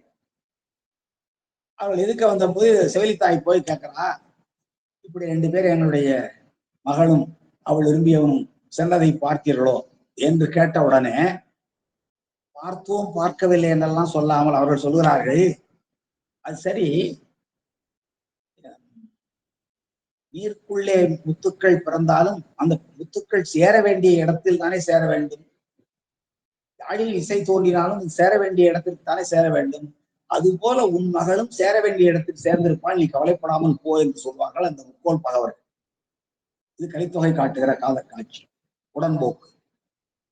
அதுபோல இங்கே முன்னம் அவனுடைய நாமம் கேட்டால் மூர்த்தி அவன் இருக்கும் வண்ணம் கேட்டால், பின்னை அவனுடைய அரூர் கேட்டால் பெயர்த்தும் பெயர்ப்பவும் திரும்ப திரும்ப அவனுக்கே பிச்சியானாள், அவனுக்கே என்பது பெருநிலை ஏகாரம், அது தேற்றமாகவும் கொள்ளலாம். வேற யாரும் அவள் அன்பு கொள்ளவில்லை. அன்னையையும் அத்தனையும் அன்றே நீத்தாள். அத்தன் தான் தலைவன் அர்த்தம். அத்தாவும் அடியேனே அன்பாளார்த்தா என்று பாடும். அத்தான் மிக்காய் நின்ற இதெல்லாம் அத்தன்னா தலைவன் அர்த்தம். அப்பா அம்மா தான் அத்தனையும் அன்னையும் சொல்றாங்க. அன்றைக்கே நீத்துறாவ. ஏனென்றால் தன்னுடைய உயிருக்கு தலைவனாக வழங்குகிறவன். நாம நினைக்கிறோம் உடலுக்குன்னு சொல்லி, அவர் உயிருக்கு தலைவனாக அவள் கருதுகிறாள். அதனால என்ன பண்ணுகிறாள், தன்னுடைய தந்தையையும் தாயையும் அப்பொழுதே மறந்து விடுகிறாள். அதான் அன்னையையும் அத்தனையும் அன்றே நீத்தாள், அகன்றாள், அகலிடத்தால் ஆசாரத்து. உலகத்துல ஒரு கன்னிப்பெண் என்றால் இப்படித்தான் வாழ வேண்டும் என்ற ஒரு வரையறையெல்லாம் கூட இருக்கிறது அல்லவா, அந்த வரையறையிலும் கூட கடந்து போகிறாள். இது நாடக வழக்கம். நம்ம ஒன்று பார்க்க வேண்டும். இதுவா நடந்திருக்குமா என்றால் இது நாடக வழக்கினும் உலகிய வழக்கினும் பாடல் சார்ந்த புலனறி வழக்கினும் கலிய பரிபாட்டு ஆயிரபாவினும் உரிய என்ப என்று தொல்காப்பியத்துல அதுக்கு இலக்கணம் இருக்கிறார்கள். இது நாடக வழக்கம். பெரும்பாலும் மனித வாழ்க்கையில் நடப்பதுதான் நாடக வழக்கமாக மாறும். இப்போது இலக்கியம் தோன்றுகிறது என்றால் அந்த இலக்கியத்திற்கு கருத்தும் கருவும் எங்கே கிடைக்கிறது என்றால் மக்கள் வாழ்க்கையில தான் கிடைக்குது. இது ஒரு கவிதை ஒருத்தன் பாடுறான்னா அந்த கவிதைக்குரிய கருப்பொருள் எங்கே இருக்கிறது? நம்முடைய வாழ்க்கையில் இருக்கிறது. இலக்கியங்கள் என்பன கால கண்ணாடின்னு சொல்லுவாங்க. ஒரு குறிப்பிட்ட காலத்தை நாம் உணர வேண்டும் என்றால் 12ஆம் நூற்றாண்டு எப்படி இருந்தது என்று தெரிந்து கொள்ள வேண்டும் என்றால் 12ஆம் நூற்றாண்டின் இலக்கியங்களை நாம் பார்ப்போம்னால் அந்த காலம் எப்படி இருக்கும், எப்படி இருந்திருக்கும் என்பதை உணர முடியும். அதுபோல இங்கே வரையறுக்கப்பட்ட அந்த கட்டுப்பாடுகளை எல்லாம் அவள் நீத்தாள், தன்னை மறந்தாள். தலைவன் ஒருத்தமே நினைச்சுக்கிட்டு இருக்கான். தன்னுடைய இன்ப துன்பங்களை பற்றி அவளுக்கு கவலை இல்லை. தலைவன் ஒரு அருமையான பாடல் நம்முடைய 11ஆம் திருமுறை வருகிறது. அதாவது இந்த ஆளுடைய பிள்ளையார் திருக்கலம்பகம் என்ற ஒரு அருமையான நூல், நம்பியாண்டார் நம்பிகள் பாடிய நூல். அதுல ஒரு அருமையான பாடல் நான் பாடும்போது நான் சொல்லல. அந்த தோழி சொல்றா, பகற்குறி வருவான், இரவு குறியில் வருவான், தலைவியை சந்திப்பதற்கு வருவான் அல்லவா. பகற்குறியில வராதேன்னு தடுக்கிறா தோழி.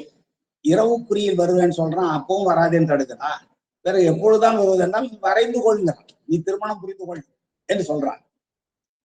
அப்போ அந்த தோழி மிக நயம்பட சொல்கிறாள், நீ வருகிறாய், உன்னால் பெறுகிற இன்பத்தை தலைவி இழந்து போகிறாள். உன்னை நான் வர வேண்டாம் என்று தடுப்பதன் வாயிலாக, இரவு குறி தடுப்பதன் வாயிலாக, பகற்குறி தடுப்பதன் வாயிலாக, உன்னுடைய வருகையை தடுப்பதன் வாயிலாக தலைவிக்கு கிடைக்க வேண்டிய உன்னோடு அவள் கலந்து மகிழ்கிற அந்த இன்பத்தை அவள் இழக்க தயாராக இருக்கிறாள். ஏனென்றால் நீ வருகிற வழியில் மிகப்பெரிய காட்டாறுகள் இருக்கின்றன, நள்ளிருளில் மிகப்பெரிய அச்சத்தை தருகிற விலங்குகள் வரக்கூடும். எனவே இவற்றினெல்லாம் நீ இடப்படக்கூடாது என்பதற்காகவே நீ வர வேண்டாம் என்று தலைவியின் சார்பாக தோழி சொல்கிறாள் என்றால், அதான் இங்கே தன்னை மறந்தாள். தலைவியானவள் தன்னை மறந்தாள். தன்னால் விரும்பப்படுகிற தலைவனுடைய நலத்தை மட்டும்தான் விரும்புகிறாள். தன்னை மறந்தாள், தன் நாமம் கெட்டாள். அவளுடைய பெயர் மறந்து போகிறது, எல்லாவற்றையும் மறந்து விடுகிறாள். தலைவன் ஒருவனை தவிர வேற எந்த சிந்தனையும் இல்லாமல் தன் நாமம் கெட்டாள். நங்கை தலைவன் தாளே தலைப்பட்டாள். நம்ம தமிழே தாடலை என்ற ஒரு இது உண்டு தமிழ் இதுல, இந்த சித்தாந்தத்துல தாளும் தலை ஒன்றாக. அப்போ இந்த நங்கையானவள் எல்லாவற்றையும் மறந்து அன்னையையும் அத்தனையும் அன்றே நீத்து அகலிடத்தார் ஆசாரத்தை எல்லாம் விட்டு தன்னை மறந்து தன் நாமம் கெட்டு நங்கையாக இவள் தலைப்பட்டாள், தலைவந்தாள். தன்னால் விரும்பப்படுகிற தலைவந்தாளையே விரும்பினாள், தலைவனோடு கூடுவதையே விரும்பினாள், மணந்து கொள்வதையே விரும்பினாள் என்பது வெளிப்படையாக அப்பர் சுவாமிகளால் பாடப்பட்டிருக்கிற பாடலை தவிர இதனுடைய பொருள் இது அல்ல. ஏன் இவ்வளவு அழி என்றால், அகத்துறை வாயிலாக ஆன்மாவினுடைய பக்குவப்பட்ட ஆன்மா எப்படி பெருமானை அடைய விரும்பும் என்பதை காட்டுகிற ஒரு அற்புதமான பாடல் இது. முன்னம் அவனுடைய நாமம் கேட்டாள். பெருமானுக்கு என்ன நாமம்? சிவன் தான் நாமம். என்ன பேர் வேணாலும் வச்சாலுங்க, ஒரு நாமம் ஓருருவம் ஒன்றுமிலாருக்கு 1000 திருநாமம். 1000 திருநாமம், எந்த திருநாமத்தை வேணாலும் சொல்லுங்க, சிவன் சிவன் தான். அப்படி முன்னம் அவனுடைய ஆரூர் பெருமானுடைய தியாகேச பெருமானாக இருக்கலாம், மன்மீகநாதனாக இருக்கலாம், புற்றிளங்குண்டாராக இருக்கலாம், என்ன பேர் வேணாலும், இன்னும் தேவரகண்டன் எல்லாம் பேர் உண்டு. அப்படி முன்னம் அவனுடைய நாமம் கேட்டாள், பெருமானுடைய திருப்பெயரை கேட்கிறாள். கேட்ட உடனே அந்த பெருமான் எப்படி இருப்பார், அவருடைய வண்ணம் என்ன? 2 வகையா பார்க்கலாம். ஒன்று வண்ணம் என்பது நிறம். சிவன் எனும் நாமம் தனக்கே உடைய செம்மேனியம்மான் எரிபோல் மேனிப்பிரான் என்றெல்லாம் பெருமானுடைய வண்ணத்தை சொல்லலாம். அதோட மட்டும் இல்ல, அவனுடைய தொழில்கள் எப்படி இருக்கும், அவனுடைய வண்ணம் என்பது திறன் எப்படி இருக்கும் என்றால், அவன் அறக்கருணையும் மரக்கருணையும் காட்டக்கூடியவன், எல்லா உயிரினத்தின் பேரருளாளன். அலைகடல்வாய் மீன் விசிடும் பேராசை வாரியன் எல்லாம் அந்த அந்த நன்மைகள் முழுவதையும் பெருமானுடைய அட்டவீரட்ட செயலுடைய தன்மைகள் வந்த அவன் மூர்த்தி அவன் இருக்கும் வண்ணம் கேட்டாளென்றால் அவனுடைய அத்தனை இயல்புகளையும், அது மரக்கருணை சார்ந்ததா இருக்கலாம், அறக்கருணை சார்ந்ததா இருக்கலாம், அடியார்கள் இல்லத்துக்கு போய் அவர்களுக்கு அவர்களுடைய திறனை வெளிக்கொள்வதாக இருக்கலாம், வன்றிக்கு உலை கொடுப்பது கூட எப்படியெல்லாம் பாருங்க. தாய்மானவராக இருந்திருக்கிறார்.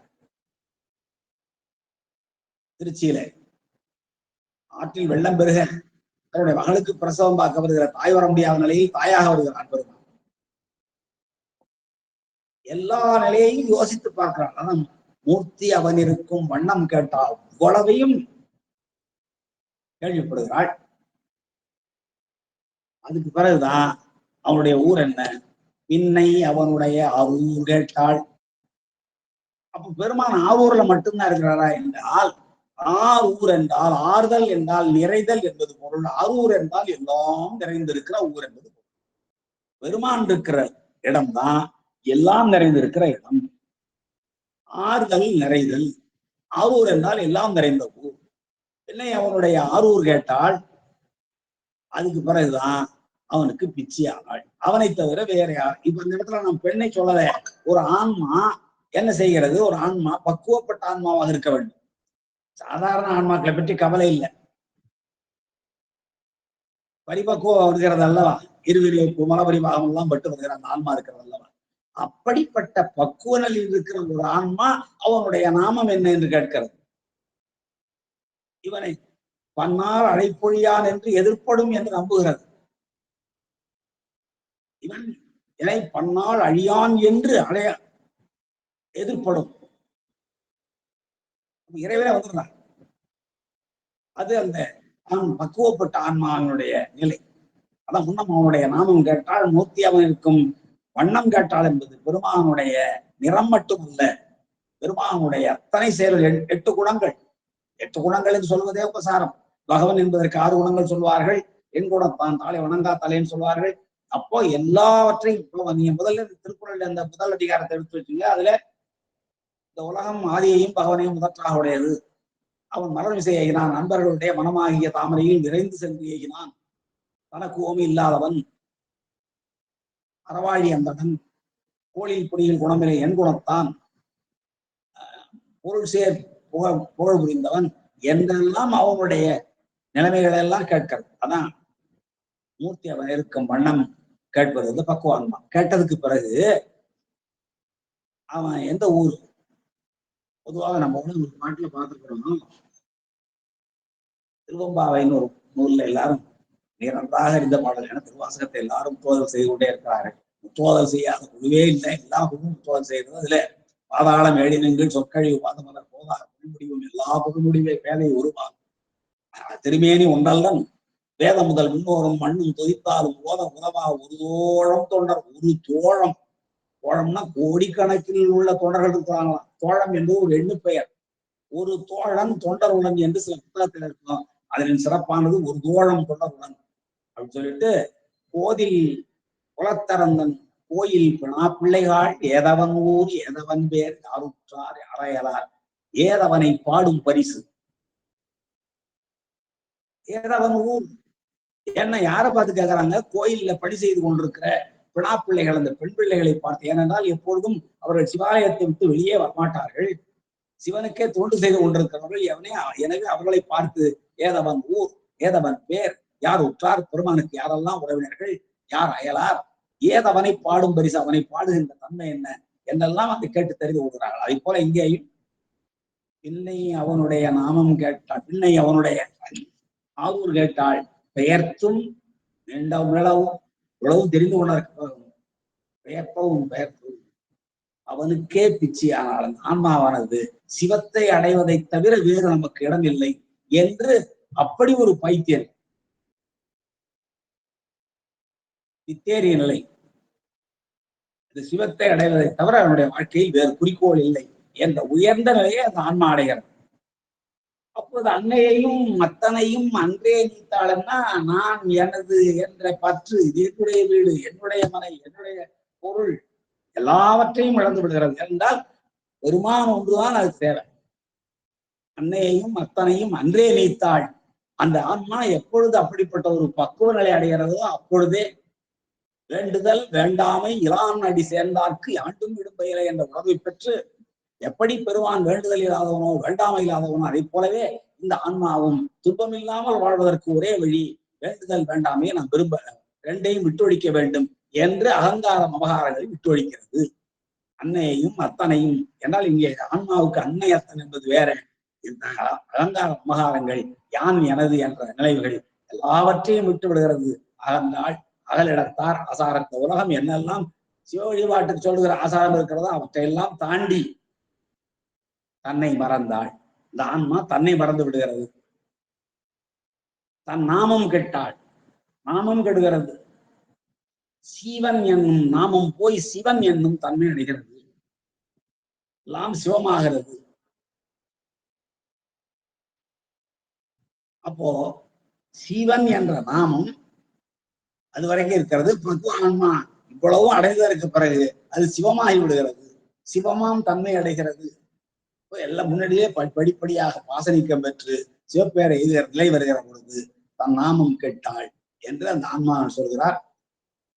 அப்ப அந்த ஆன்மா என்ன செய்கிறது? தன்னை மறந்ததுக்கு பிறகு, தன் நாமம் கெட்டதற்கு பிறகு, சீவன் சிவமானதற்கு பிறகு தலைவன் தாளை தலைப்படுகிறது. பெருமானுடைய திருவடியில் போய் சேருகிறது என்று இப்படி ஒரு உள் பொருள் அமையுமாறு இந்த அகத்துறை பதிக பாடல் அமைந்திருக்கிறது. இது முழுமையான பொருளை நான் சொல்லல. இன்னும் நீங்கள் சிந்திப்பீர்களானால் இன்னும் ஏராளமான பொருள் கிடைக்கும். நான் முன்பே சொன்னது போல் இந்த பாடலுக்கு 16 மணி நேரம் 8 அறிஞர்கள் பேசிய உரையை நானும் கேட்டு மகிழ்ந்தவன். அப்படிப்பட்ட ஒரு சிறப்பான பாடல் இது. எனவே இந்த திருத்தாண்டகத்தில் இந்த பாடலோடு நாம் நிறைவு செய்து கொண்டு இனி இந்த திருவாரூர் பதிகம் முழுவதையும் அன்பர்கள் தங்களுடைய இல்லங்களில் படித்து அறிவாக அந்த பாடல்களுக்கு பொருள் அறிந்து கொள்வதற்கு எளிமையாகத்தான் இருக்கிற திருத்தாண்டகம். உரைநூல்கள் இருக்கின்றன. அப்படி இல்லை என்றால் பிறகு ஒரு நாள் நாம் தனியே அவற்றை சிந்திக்கலாம் என்று சொல்லி அடுத்து நாம் பெரிய புராணத்துக்கு மீண்டும் போகிறோம். அதுல இப்போது நாம் பார்க்க இருக்கிற பாடல் 229வது பாடல். 228 தான் பார்த்தோம். 278 என்ன சொன்னாரு? 227 பார்த்தோம். இல்ல 28 இல்ல 220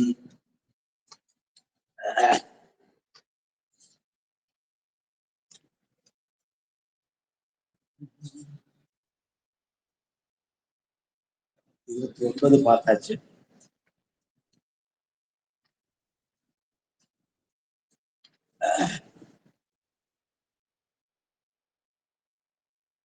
228 தாங்க. 27 பார்த்திருக்கோம் இல்லைங்களா? திருவாரூர் அணரியில் இல்ல 26 தான் பார்த்தோம். இப்போ பாடியிடம் பூதத்தினானும் எனும் பதிய முதலான பலவும் பாடி நாடி ஆர்வம் பெருக நைந்து மனம் கரைந்துருகி 5 செல்வார் வரைக்கும் பார்த்தோம். இப்ப 227வது பாடல்ல திருவாரூர்ல அறநெறி என்று ஒரு திருக்கோயில் இருக்கிறது. திருவாரூர்ல பாடல் பெற்ற திருத்தலங்கள் திருவாரூர்லயே 3 இருக்கின்றன. ஒன்று பூங்குகோயில், இப்ப நான் பார்க்கிறது. இன்னொன்று திருவாரூர் அறநெறி என்று ஒரு கோயில் இருக்கிறது. அந்த அதாவது தென்கிழக்கு திசையில இருக்கு. பார்த்தீங்கன்னா திருவாரூர்ல பூங்கோயில் உள்ள போய் கொஞ்சம் தூரத்தை பார்த்தோம்னா அந்த தென்கிழக்கு திசையில இருக்கும். அது அறநெறி கோயில் பேர். அந்த அறநெறி கோயில்ல தான் நமினந்தேடிகள் நீரால் விளக்கரித்தார். அந்த இப்ப சங்கு தீர்த்தம்னு கோயில் உள்ள இருக்கு இல்லைங்களா? சங்கு தீர்த்தம்னு நம்ம தேவாசிரிய மண்டபத்துக்கும் மேலண்ட கையில ஒரு தீர்த்தம் இருக்கும். அது போட்டு பூட்டி வச்சிருப்பாங்க. அதுல இருக்கிற நீரை கொண்டு வந்துதான் நம்முடைய நமினந்தேடிகள் பெருமானுக்கு அறநெறி கோயில்ல விளக்கரித்தார். அந்த செய்தியை நம்முடைய நாவுக்கரசர் சேக்கடார் பெருமானும் நாவுக்கரசர் பெருமானும் பதிவு செய்கிறார்கள். 227வது பாடல். 227 நான்மறை நூல் பெருமை நான்மறை நூல் பெருவாய்மை நமினந்தி அடிகள் திரு தொண்டின் நன்மை வான்மை நிலையால் அவரை பரமர் திரு விருத்தத்துள் வைத்து பாடி தேன்மருவும் கொன்றையார் திருவாரூர் அறநெறியில் திகழும் தன்மையான திறமும் போற்றி அணிவீதி பணி செய்து அங்கு அமரும் நாளில். இன்னும் திருவாரூரை விட்டு போகல வருது. திருவாரூர் வீதிகளிலே பணி செய்து கொண்டிருக்கிறார். உழவார பணி செய்து கொண்டிருக்கிறார். அப்போ இந்த படிளம்புதத்தினான் என்று தொடங்குகிற பதியங்கள் முதலான பலவும் பாடினார். பாடியதற்கு பிறகு திருவாரூர் அறநெறி அந்த திருக்கோயிலுக்குள்ள இருக்கு. இன்னொரு கோயில் பறவையுள் மண்டலி என்று இன்னும் கொஞ்சம் திருக்கோயிலுக்கும் கிழக்க வரணும். இந்த 3 பாடல் பெற்ற தலங்கள். அந்த பறவையுள் மண்டலி திருக்கோயிலுக்கு தான் இந்த தூவாய் அப்படின்னு ஒரு இறைவன் இருப்பார். அங்கதான் முதல்ல காஞ்சிபுரத்திலிருந்து இடக்கண் பெற்று நம்முடைய நம்பியாரூர் இங்கெல்லாம் வந்துவிட்டு திருவாவூரைக்கெல்லாம் வந்து திருத்தூர்த்திக்கு வந்து அந்த உடம்புல நோயெல்லாம் நீங்கி மயிலாடுதுறை எல்லாம் தாண்டி திருவாரூருக்கு போவார். அவ்வாறு திருவாரூர் போகிற பொழுது முதல்ல அந்த பறவையுள் மண்டலி திருக்கோயிலுக்கு தான் போவார். அதுக்கப்புறம் தான் பூங்கோயிலுக்கு செல்வார். அது ஒரு பாடல் பெற்ற திருத்தலம். 3 திருத்தலங்கள் திருவாரூர்ல இருக்கு. திருவாரூருக்கு செல்கின்றவர்கள் இந்த 3 திருத்தலங்களையும் பார்க்க வேண்டும். பூங்கோயிலையும் பார்க்க வேண்டும். பூங்கோயிலுக்குள் இருக்கிற அறநெறி அப்பர் கோயில் இருக்கிறது. அதோடு கோயிலுக்கு வெளியே கிழக்கே வருவோமானால் அங்கே பறவையுள் மண்டலி என்ற ஒரு திருத்தலம் இருக்கிறது. இந்த மண்டலி என்றால் மண்ணால் கட்டப்பட்ட கோயில் என்பது பொருள் இந்த காலத்துல. ஆக இந்த 3ம் பாடல் பெற்ற திருத்தலங்கள். மண்டலி என்பது நம்முடைய நம்பியாரூர் பாடிய திருத்தலம். தூவாயா என்று தொடங்குகிற பதிகத்தோடு வந்தாது. சரிங்க, இப்ப பாருங்க, நான்மறை நூல் பெருவாய்மை நமினந்தி அடிகள். இந்த நமினந்தி அடிகள், நம்பினந்தி அடிகள் பாடுவார் நாவுக்கரசர். நமினந்தி அடிகள் புராணம் தான் நம்ம பார்க்கறோம். அது இந்த நின்ற சீர் திருநின்ற படிக்கிறீங்களா? திருநின்ற சருக்கத்தினுடைய பின்னாடி வருது, கடைசியில வருது நமினந்தி. அப்போ நான்மறை நூல் பெருவாய்மை நமினந்தி அடிகள். நமினந்தி அடிகள் எப்படிப்பட்டவர் என்றால் 4 வேதங்களிலும் பிற ஞான நூல்களிலும் சிறப்பித்து பேசப்படுகிற வாய்மையினாலே சிறந்து விளங்குகிற நமினந்தி அடிகள். ஒரு அடியார் எப்படிப்பட்ட தன்மையோடு விளங்குகிறார் என்பதை தெய்வ சேக்கலார் இங்க நமினந்தி அடிகள் புராணம் பாடல. இங்கே பாடுவது நாவுக்கரசர் புராணம் தான். இந்த நாவுக்கரசர் புராணத்தில் சொல்லுகிற பொழுதும் ஒரு அடியாரை எவ்வளவு சிறப்புடையவராக காட்டுகிறார் என்றால், நான்மறை நூல் பெருவாய்மை நமினந்தி அடிகள். 4 மறை உங்களுக்கு தெரியும். இருக்கேஜூர் சாமதரவணம். நான்மறை மட்டும் இல்ல, அது இன்னும் நிறைய நூல்கள், ஞான நூல்கள் இருக்கின்றன, அங்கங்கள் இருக்கின்றன, இன்னும் நிறைய நூல்கள் இருக்கின்றன. அவ்வளவு நூல்களிலும் சிறந்து விளங்குவது எது என்றால் வாய்மை. அப்படிப்பட்ட வாய்மையில் சிறந்து விளங்குபவர் நமினந்தி அடிகள். அந்த நான்மறை நூல் பெருவாய்மை நமினந்தி அடிகள் திருத்தொண்டின் தன்மை, திருத்தொண்டின் நன்மையினை, அவர் செய்த திருத்தொண்டினாலே என்ன நன்மை ஏற்பட்டது? நீரால விளக்கரிச்சது ஒரு பெரிய சாதனை இல்லையா? சைவம் செய்த ஒரு பெரிய பவம் அல்லவா? அப்படி திருத்தொண்டின் நன்மை பான்மை நிலையார். அப்படிப்பட்ட தன்மையோடு நிலவுகின்ற அந்த தன்மையினை அவரை, அந்த நமினந்தி அடிகளை பரமர் திருவிருத்தத்துள் வைத்து பாடி 4ஆம் திருமுறையில திருவிருத்தத்திலே பாடுகிறார். திருவாரூர் அறநெறியில் திருவிருத்தம் பாடி இருக்கிறார். அந்த திருவிருத்தம் யாரை பாடியது? பரமரை பாடியது. பரமன் யார்? மேலான பெருமான். மேலான பெருமானை பாடியிருக்கிற அந்த பதியத்துல விருத்தத்துள் வைத்து பாடி, அவரை வைத்து பாடி. எவரை வைத்து பாடி? நான்மறை நூல் பெருவாய்மை நமினந்தி அடிகள் திருத்தொண்டின் நன்மை பான்மை நிலையால் அவரை வைத்து பாடி. காரணம் இல்லாம வைத்து பாடி இல்ல. நம்முடைய சேக்கரார் சுவாமிகள் சரி, மற்ற இப்போ நாவுக்கரசர் பல அடியார்களை பாடியிருப்பாரு, ஞானசம்பந்தர் பல அடியார்களை பாடியிருப்பாங்கன்னா ஏதோ அந்த ஊருக்கு போனாங்க, அந்த ஊர்ல இருந்தாங்கிறதுக்காக பாடல. அவர்கள் செய்த திருத்தொண்டின் பயனை நன்றாக உணர்ந்து அது உலகத்தவர்களுக்கு தெரிவிக்கப்பட வேண்டும் என்ற காரணத்தினாலே தங்களுடைய பாக்களை வைத்து பாடியிருக்கிறார். சிறுத்தொண்டரை பாடியிருப்பார், கண்ணப்பரை பாடி, ஞானசம்பந்த பெருமான் கண்ணப்பரை பாடியிருப்பார். அப்படி பல முருகரை பாடியிருப்பார், நீலநகரை பாடியிருப்பார், அப்பர் சுவாமியை பாடியிருப்பார், எல்லாரையும் பாடியிருப்பார். அது போல பாடுவதற்கு என்ன காரணம் என்றால் காரணம் இல்லாம பாடியிருப்பாங்க. அது போல இங்கேயும் இவர் ஏன் பாடினார் என்றால், அது அந்த அவர் பாடிய பதிகம் பெருமானை போற்றுகிற பதிகம். பரமர் திருவிருத்தம். பரமன்னா மேலான பெருமான். மேலான பெருமானாகிய விளங்குகிற சிவனை பாடுகிற அந்த திருவிருத்தத்துள் நமினந்தி அடிகளுடைய திருத்தொண்டினுடைய நலத்தின் சிறப்பினாலே பாடுகிறார். திருத்தொண்டு செய்கிறார். இந்த திருத்தொண்டினாலே நலம் விளைகிறது, சைவத்துக்கு நலம் விளைகிறது, சமணம் குண்டுகிறது, சமணர்கள் தானே இடித்து பேசினார்கள். கையில் எரி வைத்திருக்கிற பெருமானுக்கு விளக்கு எதுக்கு யாருன்னு கேட்டான். ஒன்று கேட்டால் பதில் எப்படி சொல்லணும்? உண்டு அல்லது இல்லைன்னு சொல்லணும். என்னுடைய பெருமானுக்கு விளக்கேற்றுவதற்கு நெய் வேண்டும். இது நம்பினந்தி அடிகள் கேட்கிற வேண்டுகோள். என்ன சொல்லியிருக்க வேண்டும்? எங்களிடம் இருக்கிறது அல்லது இல்லை, இதான் சொல்லணும். ஆனா அவன் என்ன சொல்றான்? பெருமான்கிட்ட உங்களுடைய நீ வழிபடுகிற பெருமான் கையிலே தான் நெருப்பு இருக்கு, அவருக்கு எதுக்கியா விளக்கு? இப்படி குதர்க்கமான பதில். இதை சொல்லிதான் பெருமானுக்கு முன்னாலே அவர் மயங்கி விழுந்து உறங்கி போய், அப்போ பெருமான் அவருடைய கனவிலே தோன்றி இங்கே இருக்கிற திருக்குளத்திலே நீரை கொண்டு வந்து விளக்கேற்று சொல்ல விளக்கெறிய பல நாளும் ஒவ்வாறு செய்தார் என்ற வரலாறை நாம் நவீனந்தி அடிகள் புராணத்தின் வாயிலாக பின்னாலே சிந்திக்க இருக்கிறோம்.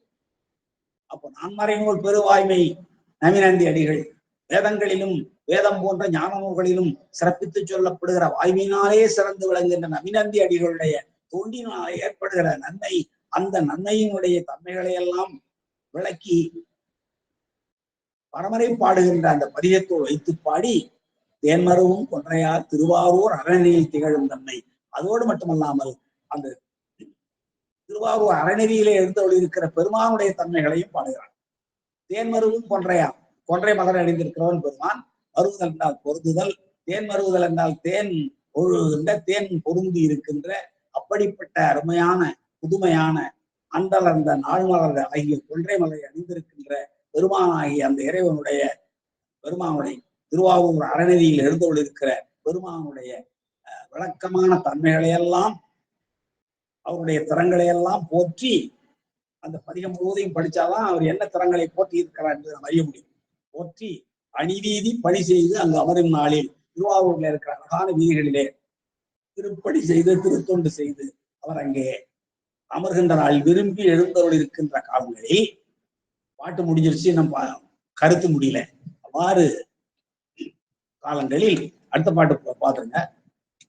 நீராறும் சடைமுடியார் நிலவுது வலிவலமும் நினைந்து சென்று பாராரும் முலைமங்கை உமைபொங்கர் கடல் பணிந்து மகிழ்ந்து பாடி காராரும் கரைக்கின்ற கீழோடு கன்றாப்பூ கலந்து பாடி ஆறாத காதலினால் திருவாரூர் தனில் மீண்டும் அணைந்தாரன்றே என்று இந்த ரெண்டு பாட்டும் ஒரு தொடரா முடியுது.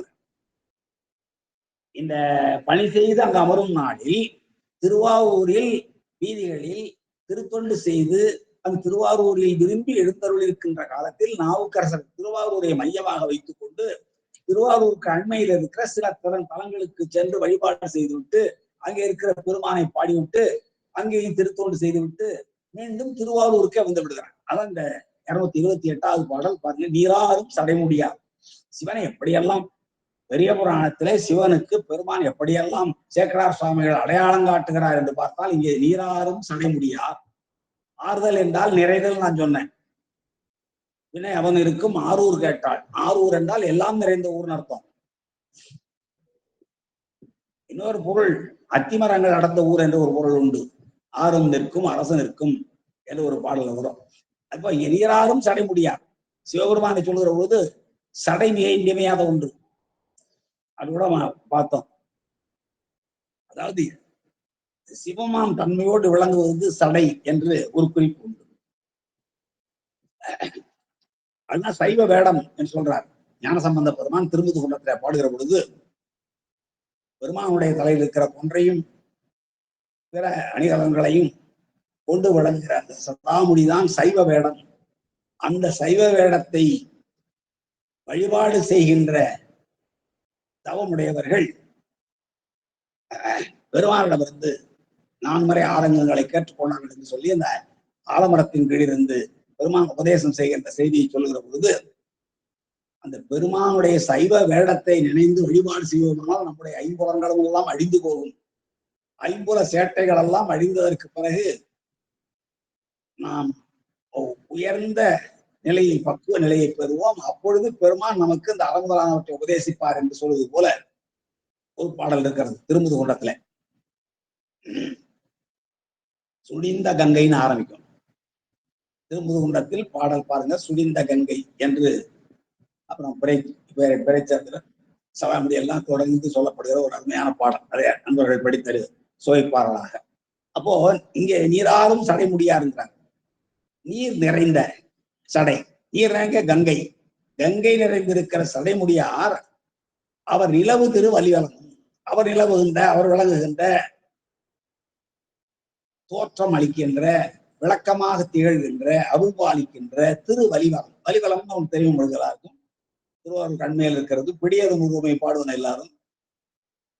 அதுல கடி கணபதி வர அருளினன் மீகோடை வடிவினர் பயில் வலிவல முறையிறையே, வடிவினர் பயில் வலிவல முறையிறையே பிரிச்சு கூட பாடுவாங்க.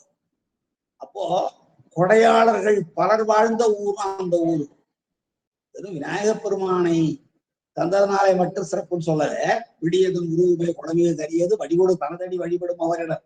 பெருமான் நினைக்கிறான், தனது அடி வழிபடும் அவர் இடர் கடிவதற்கு கணபதியை நாம் அனுப்ப வேண்டும் என்று அனுப்பினா, அங்கே எப்படிப்பட்டவர்கள் இருக்கிறார்கள்? வடிவினர் பயில் வலிவரம் முறை. அங்கே அதுக்கு முன்னாடி மூன்றாவது தெரியல. கடி கணபதி வர அருளினன் மிகு கொடை வடிவினர் பயில் வலிவலம். கொடுக்கின்ற தன்மையுடைய கொடையாளர்கள் பலர் வாழ்கின்ற வலிவலம் என்ற அந்த பாடல் ரொம்ப ஆழமான பாடல், அருமையான பாடல். அப்படி நம்ம திருமுறைகளை எல்லாம் வாழ்க்கையில் சுவைப்பதற்கு நமக்கு வாழ்நாளே போதாதாம். அவ்வளவு அருமையான பதியங்களை எல்லாம் பாடி வைத்திருக்கிறார்கள். இப்ப நீராறும் சடைமுடியார் நிலவு திரு வலிவலமும்.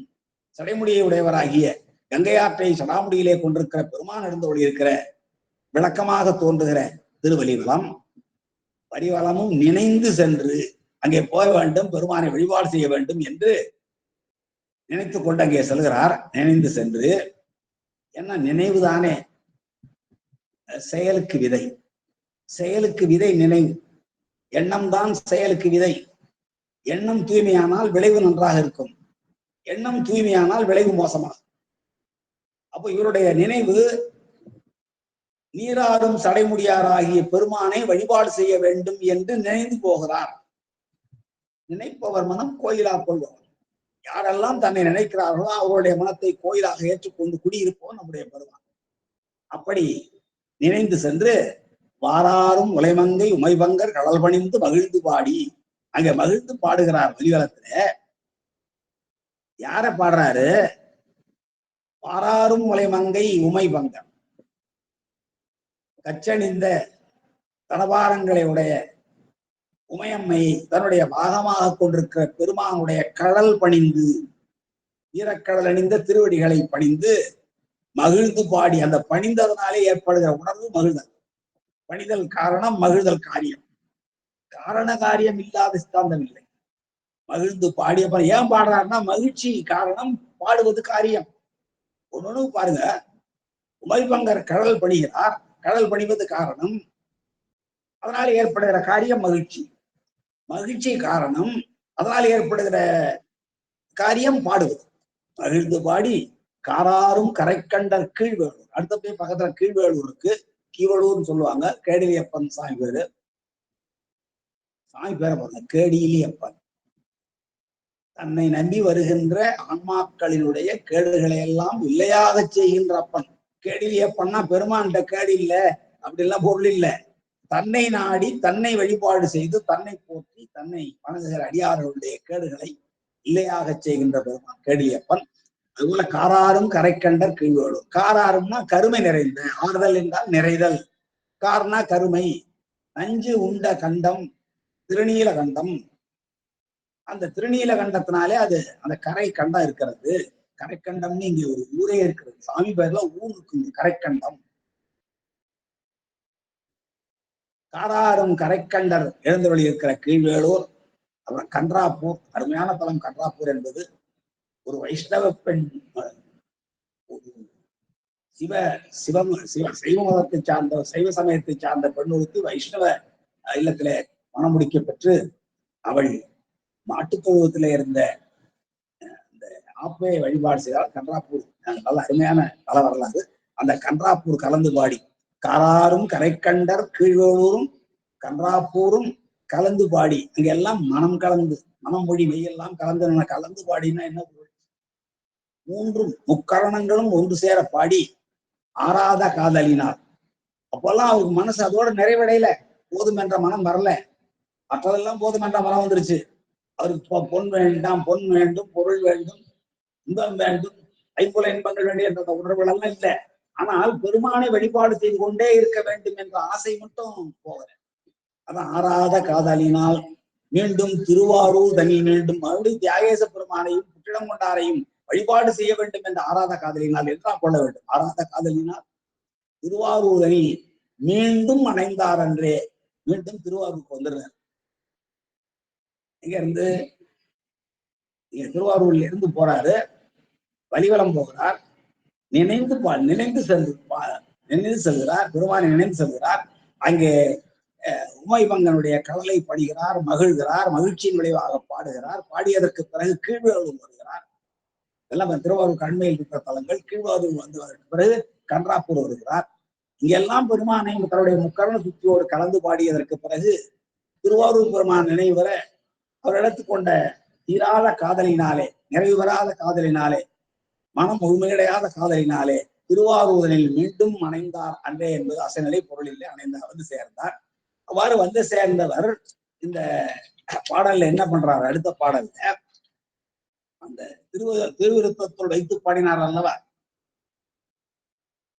நமினந்தி அடிகள் திரு தொண்டின் நன்மை பான்மை நிலையால் அவரை பரமர் திரு விருத்தத்துள் வைத்து பாடி, அதுக்கு பிறகுதான் திருவாரூர் அறநெறியில் திகழும் தன்மையையும் பெருமானுடைய தன்மையையும் பாடிவிட்டு அநீதி பணி செய்துவிட்டு அதன் முன்னாலே வலிவலமும் கீழ்வேலூரும் கன்றாப்பூரும் கலந்து பாடினார் என்று அவருடைய தெய்வச்சேக்கரார் குறிப்பிடுகிற 228வது பாடலோடு நிறைவு செய்து கொண்டு அந்த பரமேஸ்வரனுடைய புகழ்ந்து பாடுகிற அந்த திருவிருத்தத்துள் நமினந்தி அடிகளை எப்படி பாடினார் என்ற அந்த ஒரு பாடலை நாளை தொடங்கி சிந்தித்து விட்டு நாம் அடுத்த பகுதிக்கு செல்லலாம் சொல்லி இதுவரை கேட்டிருந்த சைவத்தமிழ் சார்ந்தவர்களுக்கு என்னுடைய பணிவார்ந்த நன்றியை, வணக்கத்தை, வாழ்த்தை தெரிவித்து நிறைவு செய்கிறேன். நன்றி, வணக்கம். திருச்சிற்றம்பலம்.